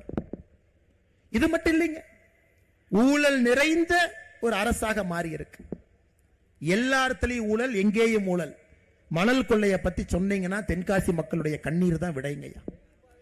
ஐயா சொன்னாங்க 4 முறை அண்ணன் தென்காசி வந்திருக்கிறாங்க 3 வருஷத்துல. ஆனா ஒரு முறை நான் வரும்போது ஒரு மலை காணாம போயிருது. ஒரு மலை, உலகத்துல எங்கேயுமே இல்லாத அநியாயம் தென்காசி. மலையை குடைஞ்சு உடைச்சு இன்னைக்கு அபிஷியலா அரசாங்கத்தினுடைய அதிகாரப்பூர்வமான அறிவிப்பு என்ன சொல்லுதுன்னா 500 லாரி இ பாஸ் எடுத்துட்டு வெளியே போறாங்க. 2000-3000 லாரி எந்த அனுமதியும் இல்லாம போறாங்க. தென்காசி மக்களுக்கு வரக்கூடிய வருமானம் 1 ரூபாய் கிடையாது. தென்காசி மக்களுக்கு மணல் வேணா இல்ல, தென்காசி மக்களுக்கு எம்சாண்ட் வேணா இல்ல, தென்காசி மக்களுக்கு ஜல்லிக்கல்லு வேணா இல்லைங்க ஐயா. அதுவும் நடந்து கொண்டிருக்கிறது, அதையும் பார்த்துக்கிட்டு இருக்கோம். கேரள மாநிலத்தினுடைய மருத்துவ கழிவை கொண்டு வந்து தென்காசியில கொட்டிட்டு போய்கிட்டே இருப்பாங்க. அதனாலதான் டிசம்பர் மாசத்துல சொன்னோம், புளியே பல்ல காட்டினா ஆகாது, நாங்களே பல்ல புடுங்க வர்றோம். 10 நாள்ல தென்காசியில கொட்டப்படக்கூடிய மருத்துவ கழிவை தடுத்து நிறுத்தவில்லை என்றால் நாங்க லாரியை கொண்டு வந்து ஏத்திட்டு போய் கேரளாக்குள்ள கொட்டுவோம். உடனே அதுவரை தூங்கிட்டு இருந்த எல்லாரும் எந்திரிச்சாங்க. ஜனவரி 6ஆம் தேதி வரை கெடு கொடுத்தோம். ஜனவரி 6ஆம் தேதிக்குள்ள செய்யலினா நாங்களே வருவோம். அது வரைக்கும் தூங்கிட்டு இருந்தவங்க எந்திரிச்சு 10 நாள் ஏதோ போட்டுக்கிட்டு டிராமா பண்ணி வச்சிருக்கிறாங்க. இன்னும் முழுமையா சமாதானம் இல்ல. அரசு வேலையை செய்யறத பார்த்துக்கிட்டு இருக்கோம், வேலை வாங்க வேண்டும் என்று நினைத்துக் கொண்டிருக்கின்றோம். மருத்துவ கழிவு, இந்த பகுதியினுடைய கனிம வள கொள்ளை, எங்கேயும் இல்லாத அநியாயம் தென்காசிக்கு நடந்து கொண்டிருக்கிறது. அன்பு சொந்தங்களே, இதையெல்லாம் பேச வேண்டிய நேரம் நமக்கு வந்துருச்சு. அதனால தென்காசி மக்கள் நீங்க தைரியமாக கேள்வி கேட்க வேண்டிய நேரம் 2026 சட்டமன்ற தேர்தலின் பொழுது. ஏன்னா நமக்கு இருக்கக்கூடிய ஒரே ஒரு ஆயுதம் ஐயா வாக்குச்சீட்டு. நம்ம போடக்கூடிய ஒரே ஒரு ஓட்டு. பாரதிய ஜனதா கட்சி எல்லா இடத்துலயும் உங்கள்கிட்ட பேசிட்டு இருக்கிறோங்க ஐயா, நேரம் வந்து விட்டது, நேரம் வந்து விட்டது, நேரம் வந்து விட்டது. 2026 மற்றும் ஒரு முறை திராவிட முன்னேற்ற கழகம் ஆட்சிக்கு வந்தாங்கன்னா நம்மள ஊரை விட்டு பெட்டி கட்டிட்டு போயிட வேண்டியதானுங்க ஐயா. அந்த அளவுக்கு மோசமான ஒரு ஆட்சியை மறுபடியும் நாம் விடக்கூடாது. தடுத்து நிறுத்த வேண்டிய கடமை இங்க இருக்கக்கூடிய ஒரு அன்பு சொந்தங்களுக்கும் இருக்கு. நிச்சயமாக நீங்கள் அதை செய்ய வேண்டும் என்று அன்போடு இந்த நேரத்தில் கேட்டுக்கொள்கின்றேன். அன்பு சொந்தங்களே, நான் இதோடு நிக்க போறது இல்லைங்க ஐயா. இன்னைக்கு இவ்வளவு பெரிய பிரம்மாண்டமான பொதுக்கூட்டத்தில் நாம் பங்கேற்றுக் கொண்டிருக்கின்றோம். நீங்க பாருங்க, வருண பகவான் மலையை கொடுக்கலனா காரணத்துக்காக கொடுக்கல, ஒரு அறிகுறி. ஐயா ஆரஞ்சு அலட்டுங்க ஐயா, ஆரஞ்சு அலட்டு. ஆனா மாவட்ட தலைவர் விடாப்பிடியாக இல்லை. மழையா இருந்தாலும் மக்கள் உட்காருவாங்க, மழையா இருந்தாலும் நம்ம மலையில பேச போறோம். ஏன்னா மக்கள் முடிவு செய்து விட்டார்கள், மாற்றம் தென்காசியிலிருந்து ஆரம்பிக்கணும், இந்த இளைஞர்களுக்கு வேலை வாய்ப்பு வேண்டும் என்று மக்கள் முடிவு செய்து விட்டார்கள் என்று சொன்னார். சகோதரர் ஆனந்தன் ஐயாசாமியை பத்தி கடைசியா பேசுறேன்னு நான் சொன்னங்க ஐயா. ஐயா நான் அமெரிக்கா சென்றிருந்த பொழுது ஆனந்தன் ஐயாசாமி அவர்களை சியாட்டில் பார்த்தங்க ஐயா, ஒரு நகரத்தில் பார்த்தேன். அங்க இன்டெல்ல இன்ஜினியரா வேலை பார்த்துட்டு இருந்தார். என்கிட்ட சொன்னார், அண்ணன் நான் சொந்த ஊருக்கு வரணும், எனக்கு அரசியல்ல சேர்ந்து வேலை செய்யணுங்க அண்ணன். நான் சொன்ன, தம்பி படிச்சவங்களுக்குலாம் அரசியல் குப்பை தொட்டி மாதிரி ஆயிப்போச்சு, நான் தான் வந்து மாட்டிக்கிட்டு படாத பாடு படுறேன், நீங்க கொஞ்சம் யோசிச்சுக்கிட்டு நல்லா யோசிச்சுட்டு வேலையை மட்டும் தயவு செஞ்சு விட்டுறாதீங்க, நல்லா யோசிச்சுட்டு எனக்கு ஃபோன் பண்ணுங்கன்னு சொல்லிட்டு அங்கிருந்து ஃப்ளைட்டை பிடிச்சி வந்தேன். நான் ஃப்ளைட்டை பிடிச்சி கமலாலயம் போய் ரூமுக்கு போகிறதுக்கு முன்னாடி இவர் வந்து நின்று இருக்கார், அண்ணே வேலையை விட்டுட்டேன் அப்படின்னு. இதனடா வம்பா போச்சேன், இன்டெல் அவ்வளோ சம்பளம் வாங்கிட்டு இருந்தீங்க, இன்ஜினியராக இருந்தீங்க, டைரக்டர் ஆஃப் இன்ஜினியர், இதெல்லாம் சரியா வருமான்? இல்லை, மக்களுக்காக இங்கே பணியாற்ற வேண்டும், இந்த ரத்தத்தில் குருதியில் மண்ணில் மக்களோடு மக்களாக வேர்வையில் கலந்து நான் பணி செய்வேன் என்று சொல்லி இன்னைக்கு தென்காசியில் உங்களுடைய அன்பையெல்லாம் பெற்று இந்த மாவட்டத்தினுடைய தலைவராக பொறுப்பேற்றிருக்கிறாங்க. எல்லோரையும் அரவணைத்து செல்லக்கூடிய முக்கியமான வேலை இன்னைக்கு ஆனந்தன் ஐயாசாமி அவர்களுக்கு இருக்கு. ஏன்னா காரணம், ஒரு இளைஞன் வரும் பொழுது எல்லாம் உத்து பார்ப்பாங்க, அந்த இளைஞன் செய்யக்கூடிய முதல் தவறை பார்ப்பாங்க. ஏன்னா இளைஞர்களுக்கு வந்து பக்குவம் இல்லை, அரசியலுக்கு உடனே வந்துட்டாங்க. அதனால இளைஞர்கள் அரசியலே கண்ணும் கருத்துமாக கவனமாக இருக்க வேண்டிய கடமையும் ஒரு பக்கம் இருக்கு. இன்னைக்கு பாருங்க, சதீஷ் சிவலிங்கம் அவர்கள் இந்தியாவுக்கு வெயிட் லிப்டிங் பழுதூக்கக்கூடிய நபர், 2 கோல்டு அடிச்சிருக்கிறாங்க ஐயா காமன்வெல்த்ல, தமிழகத்துக்கு பெருமை சேர்த்து கொடுத்தவர். அவரும் கிளம்பி வந்துட்டார், அண்ணே நானும் இறங்குறேனே ரன்ல ஒன்று பார்த்துடலாம். ஆனால் ஒரு பக்கம் படித்த இளைஞர் கூட்டம் எல்லாம் நம்ம ஒரு பக்கம், இன்னொரு பக்கம் நம்மை வழிநடத்தக்கூடிய மூத்தவர்கள் எல்லாம் ஒரு பக்கம். ஏன்னா அவங்க எல்லா கட்சிக்கு மாத்தி ஓட்டு போட்டு கைரேகை தேஞ்சு உட்கார்ந்து இருக்கிறாங்க. கைரேகை தேஞ்சு, அண்ணே மாத்தி ஓட்டு போட்டேன், கைரேகை தேஞ்சு நான் உட்கார்ந்து இருக்கிறேன். ஆனால் இன்னைக்கு நம்முடைய கடமை, நம்முடைய மூத்தவர்கள் வைத்திருக்கக்கூடிய நம்பிக்கையை காப்பாற்றணும், இளையவர்களுக்கு இருக்கக்கூடிய ஆற்றலை பயன்படுத்தணும். இதையெல்லாம் இந்த பாரதிய ஜனதா கட்சி ஒரே சேர ஒரே நேரத்தில் ஒருங்கிணைத்து கொண்டு செல்ல வேண்டிய கடமை நமக்கு இருக்கு. அதனால் நிச்சயமாக நாம் இதை எடுத்து செல்வோம். 2026 அது தேர்தல் என்று சொல்வதை விட ஒரு புரட்சி தமிழகத்தில் வெடிக்கணும் ஐயா, ஒரு புரட்சி தமிழகத்தில் வெடிக்கணும். 2026 அந்த புரட்சி வெடிக்கும் பொழுது தீய சக்தி திராவிட முன்னேற்ற கழகத்தை வேரோடு வீழ்த்தி மண்ணோடு நிச்சயமாக நாம் அனுப்பி விடுவோம் என்கின்ற முழு நம்பிக்கையை தென்காசி பொதுக்கூட்டத்தில் இங்க இருக்கக்கூடிய அன்பு சொந்தங்கள் எல்லாம் கொடுத்திருக்கிறேன். அதனால் புதிய கல்விக் கொள்கையை வரவேற்போம், தேசிய கல்விக் கொள்கையை வரவேற்போம். நம்முடைய குழந்தைகளுக்கு அற்புதமான கற்றல் அறிவோடு வரக்கூடிய பள்ளிக்கூடங்களை திறப்போம். 2026 இன்னைக்கு நான் சொல்றேங்க ஐயா, தேசிய ஜனநாயக கூட்டணி இங்கே ஆட்சிக்கு நீங்க கொண்டு வாங்க ஐயா. தமிழகத்தில் மாவட்டத்திற்கு 1 அல்ல, மாவட்டத்திற்கு 2 நவோதயா பள்ளிகளை கொண்டு வருகின்றோம். அதனுடைய பெயரை கர்ம வீரர் காமராஜர் ஐயா பள்ளி என்கின்ற பெயர்ல மாவட்டத்திற்கு 2 பள்ளிக்கூடத்தை கொண்டு வர, 2 பள்ளிக்கூடம் கர்ம வீரர் காமராஜர் ஐயாவுடைய பெயர்ல இந்த பள்ளிக்கூடம் 2 பள்ளிக்கூடம் ஐயா. அதற்கு நீங்க துருப்புச்சீட்டு வாக்குச்சீட்டு போடணுங்க ஐயா, வாக்குச்சீட்டு போட்டுரும். புதிய கல்வியை கொண்டு வர்றாங்க ஐயா. யார் மேலையும் மொழி திணிப்பு கிடையாதுங்க ஐயா, மொழி திணிப்பு கிடையாது. ஆர்வப்பட்டு சந்தோஷப்பட்டு என்ன மொழி கத்துக்கணுமோ ஆனா தாய்மொழியில தான் படிக்கணும், தமிழ் மொழியில தான் படிக்கணுங்க ஐயா. 2வது மொழி 3வது மொழி ஒரு பேப்பர் அதையும் படிச்சுக்கலாங்க ஐயா, கூட அதையும் செய்வோம். ஊழல் லஞ்சம் இல்லாத ஒரு ஆட்சியை தமிழகத்திற்கு நீண்ட நாட்கள் கழித்து ஒரு ஆட்சியை காண்பிப்போம். விவசாயத்திற்கு முன்னுரிமை கொடுக்கக்கூடிய ஆட்சியை 2026 தேசிய ஜனநாயக கூட்டணியை கொண்டு வருவோம். நம்ம செலவு செய்யற காசு எல்லாமே நீர் மேலாண்மைக்கு அடிப்படையில் நிறைய காசு செலவு பண்ணலாங்க. ஏரிய தூர்வாருவோம், நின்று கொண்டிருக்கக்கூடிய எல்லா திட்டத்தையும் தூசி தட்டி எடுத்து கொண்டு வருவோம். விவசாயத்தை மறுபடியும் பெருக்குவோம். கிராமப்புறத்தை நோக்கி வருவோம், கிராமப்புறத்தில் நல்ல வசதிகளை கொண்டு வரலாங்க. ஏழை என்கின்ற ஜாதி இருக்கக்கூடாது என்பதற்காக இன்னைக்கு மோடி ஐயா இதை நம்முடைய பெண்கள் நல்லா கேட்டுக்கொடுங்க அம்மா. இந்த திமுக காரன் இந்த 1000 ரூபாய் தூக்கிட்டு வந்துடுறான், அண்ணே நாங்கெல்லாம் 1000 ரூபாய் கொடுக்குறோம், எப்படி எங்களுக்கு ஓட்டு போடாமல் போயிடுவாங்க. திமுக காரங்கிட்ட நான் சொல்றது, அண்ணே நீ ஒத்தையில கொடுத்து கத்தையில புடுங்கிட்டு போறானே, நீ 1000 ரூபாயை கொடுக்குற மாதிரி கொடுத்து பாக்கெட்ல 10,000 ரூபாயை உருவிட்டு இருக்கிற, நீ கரண்ட் பில்லை ஏத்திட்ட, எல்லா பில்லை ஏத்திட்டு 10,000 ரூபாய் உருவ. இன்னைக்கு பாரதிய ஜனதா கட்சி ஆளக்கூடிய மாநிலம், சகோதரிகள் தாய்மார்கள் நல்லா கேட்டுங்கம்மா, தயவு செஞ்சு உங்களுடைய பாதத்தை தொட்டு வணங்கி இதை நான் சொல்றேங்க. அசாம் மாநிலத்திலே பாரதிய ஜனதா கட்சியினுடைய ஆட்சி இருக்கு. அசாம்ல 37 லட்சம் தாய்மார்களுக்கு உரிமை தொகையாக மாசம் 830 ரூபாய் நம்ம கொடுக்கிறோம் ஐயா. மத்திய பிரதேசல பாரதிய ஜனதா கட்சியினுடைய ஆட்சி 1,29 லட்சம் தாய்மார்களுக்கு உரிமை தொகையாக 1,250 ரூபாய் மாசம் கொடுக்கிறோம். சத்தீஸ்கர்ல பாரதிய ஜனதா கட்சியினுடைய ஆட்சி இருக்கு, 70 லட்சம் தாய்மார்களுக்கு மாசம் 1000 ரூபாய் கொடுக்கிறோம். மகாராஷ்டிராவில் பாரதிய ஜனதா கட்சியினுடைய ஆட்சி இருக்கு, 1,70 லட்சம் மகளிருக்கு 2,100 ரூபாய் மகளிர் உரிமை தொகையாக கொடுக்கிறோம். டெல்லியிலே பாரதிய ஜனதா கட்சியினுடைய ஆட்சி வந்திருக்கு, மாதத்திற்கு 2500 ரூபாய் நேற்று முன்தினத்திலிருந்து கொடுக்கிறோம். எங்களை பொறுத்தவரை ஏழை என்கின்ற ஜாதி தமிழகத்தில் இருக்கக்கூடாது என்கின்ற சபதத்தை நாங்கள் எடுத்திருக்கின்றோம். அது பெண்கள் மூலமாக, தாய்மார்கள் மூலமாக மட்டும்தான் நடக்கும் என்று நம்புகின்றோம். தேசிய ஜனநாயக கூட்டணி பாரதிய ஜனதா கட்சி இங்கே ஆட்சிக்கு வரும் பொழுது 2500 தாண்டி சகோதரிகளுக்கு உரிமை தொகை இங்கே நாங்கள் கொடுப்போம். அதை செய்து காட்டுவோம். இது திமுக காரங்களுக்கு நாங்க விடக்கூடிய நேரடி சவால். அண்ணே 2500 கொடுத்தா கஜானா தாங்காதுனே, 1000 ரூபாய் கொடுத்தே எங்களால முடியலண்ணே. தம்பி நீ 1000 ரூபாய் கொடுக்கிற, நீ 80,000 ரூபாய் கொள்ளையடிக்கிற பட்ஜெட்ல இருந்து. நாங்க கொள்ளையடிக்க மாட்டோம். அந்த 80,000 40,000 சகோதரிகளுக்கு கொடுத்தோம்.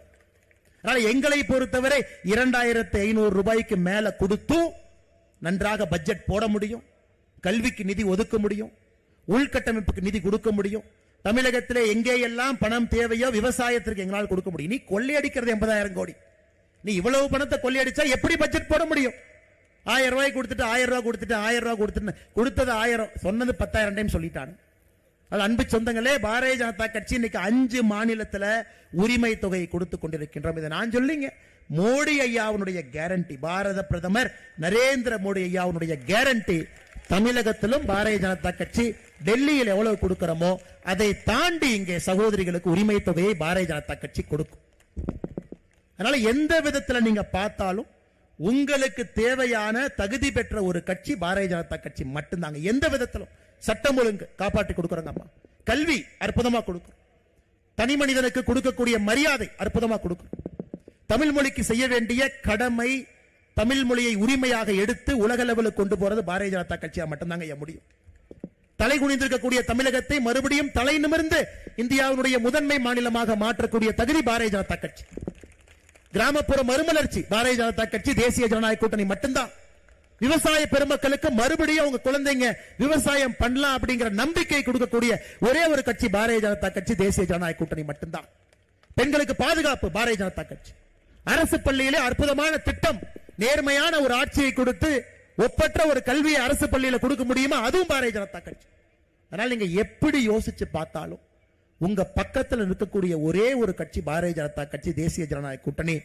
அன்பு சொந்தங்களே, மறுபடியும் உங்கள்கிட்ட வேண்டுகோள் வைக்கிறோம். இன்னைக்கு ஒரு தீப்பொறியை பத்த வச்சிருக்கிறோம் ஐயா, தீப்பொறி. தென்காசியில் ஒரு தீப்பொறி. அதனாலதான் வருண பகவான் மழை கொடுக்காமல் நின்று கொண்டிருக்கின்றார். இது 5 தொகுதிக்கு நம்ம எடுத்துட்டு போகணுங்க. 5 தொகுதி மக்கள்கிட்ட பேசணும். அடிப்படை பிரச்சனைக்கெல்லாம் தீர்வு கொடுக்கக்கூடிய கட்சி பாரதிய ஜனதா கட்சி, தேசிய ஜனநாயக கூட்டணி. இந்த டைம் நீங்க செய்ய வேண்டியது ஒன்றே ஒன்று மட்டும்தான், மாத்தி யோசிங்க அம்மா. இத்தனை நாளா எந்தெந்த கட்சிகளுக்கெல்லாம் ஓட்டு போட்டீங்களோ ஒரே ஒரு முறை மாத்தி யோசிச்சு பாரதிய ஜனதா கட்சிக்கு, தாமரைக்கு, தேசிய ஜனநாயக கூட்டணிக்கு ஒரே ஒரு முறை மாத்தி யோசிச்சு நீங்க ஓட்டு போடுங்க. வட்டியும் முதலுமாக உங்களுக்கு கடுமையாக பாடுபட்டு ஒரு நல்லாட்சியை பாரதிய ஜனதா கட்சி நாங்கள் கொடுப்போம், தேசிய ஜனநாயக கூட்டணி கூட்டுப்போம் என்று சொல்லி இந்த அற்புதமான கூட்டத்திற்கு வருகை தந்திருக்கக்கூடிய எல்லா பெரியோர்கள், தாய்மார்கள், எழுச்சி மிகுந்த இளைஞர்கள், பத்திரிகை நண்பர்கள், தென்காசி மாவட்டத்தில் மூளை முடுக்கில் இருந்து தேசியவாதிகளுடைய கூட்டம் எல்லாம் இங்க வந்திருக்கிறீங்க. நிச்சயமாக உங்களுடைய நம்பிக்கையை காப்பாற்றி பாரதிய ஜனதா கட்சி தமிழகத்தை அடுத்த இடத்திற்கு எடுத்து செல்லும் என்று சொல்லி உறுதி வார்த்தை கொடுத்து உங்களுடைய பாதங்களுக்கெல்லாம் நன்றி சொல்லி தொட்டு வணங்கி என்னுடைய நன்றியை தெரிவித்துக் கொள்கின்றேன். நன்றி, வணக்கம். பாரத் மாதா கி, பாரத் மாதா கி, பாரத் மாதா கி. எல்லாரும் எல்லாரும்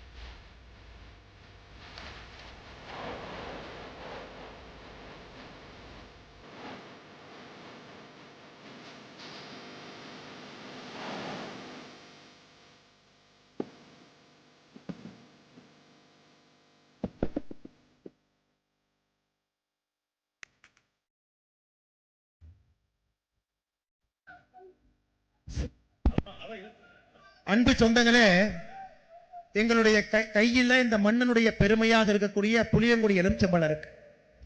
ரொம்ப நாளா நீங்க கேட்பது இந்த எலுமிச்சம்பழத்துக்கு புவிசார் குறியீடு வேண்டும் என்று கேட்டிருக்கிறேன்.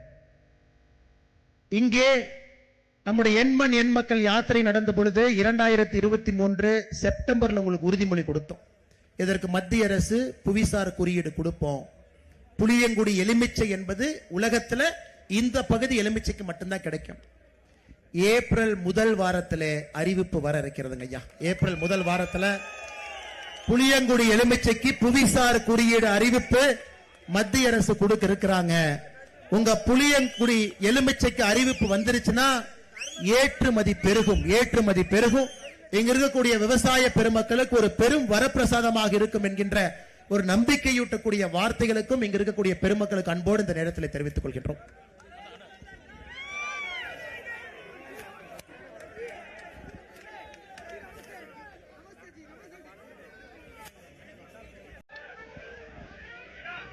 பாரத் மாதா கி.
தப்பாதுடா சிங்க இது சிக்காதுடா சுத்து போட்டு நிக்காதடா சூற விட்டா தாங்காதுடா சிவண்டா சிவண்டா சிவண்டா எதுக்க எவண்டா எவண்டா எவண்டா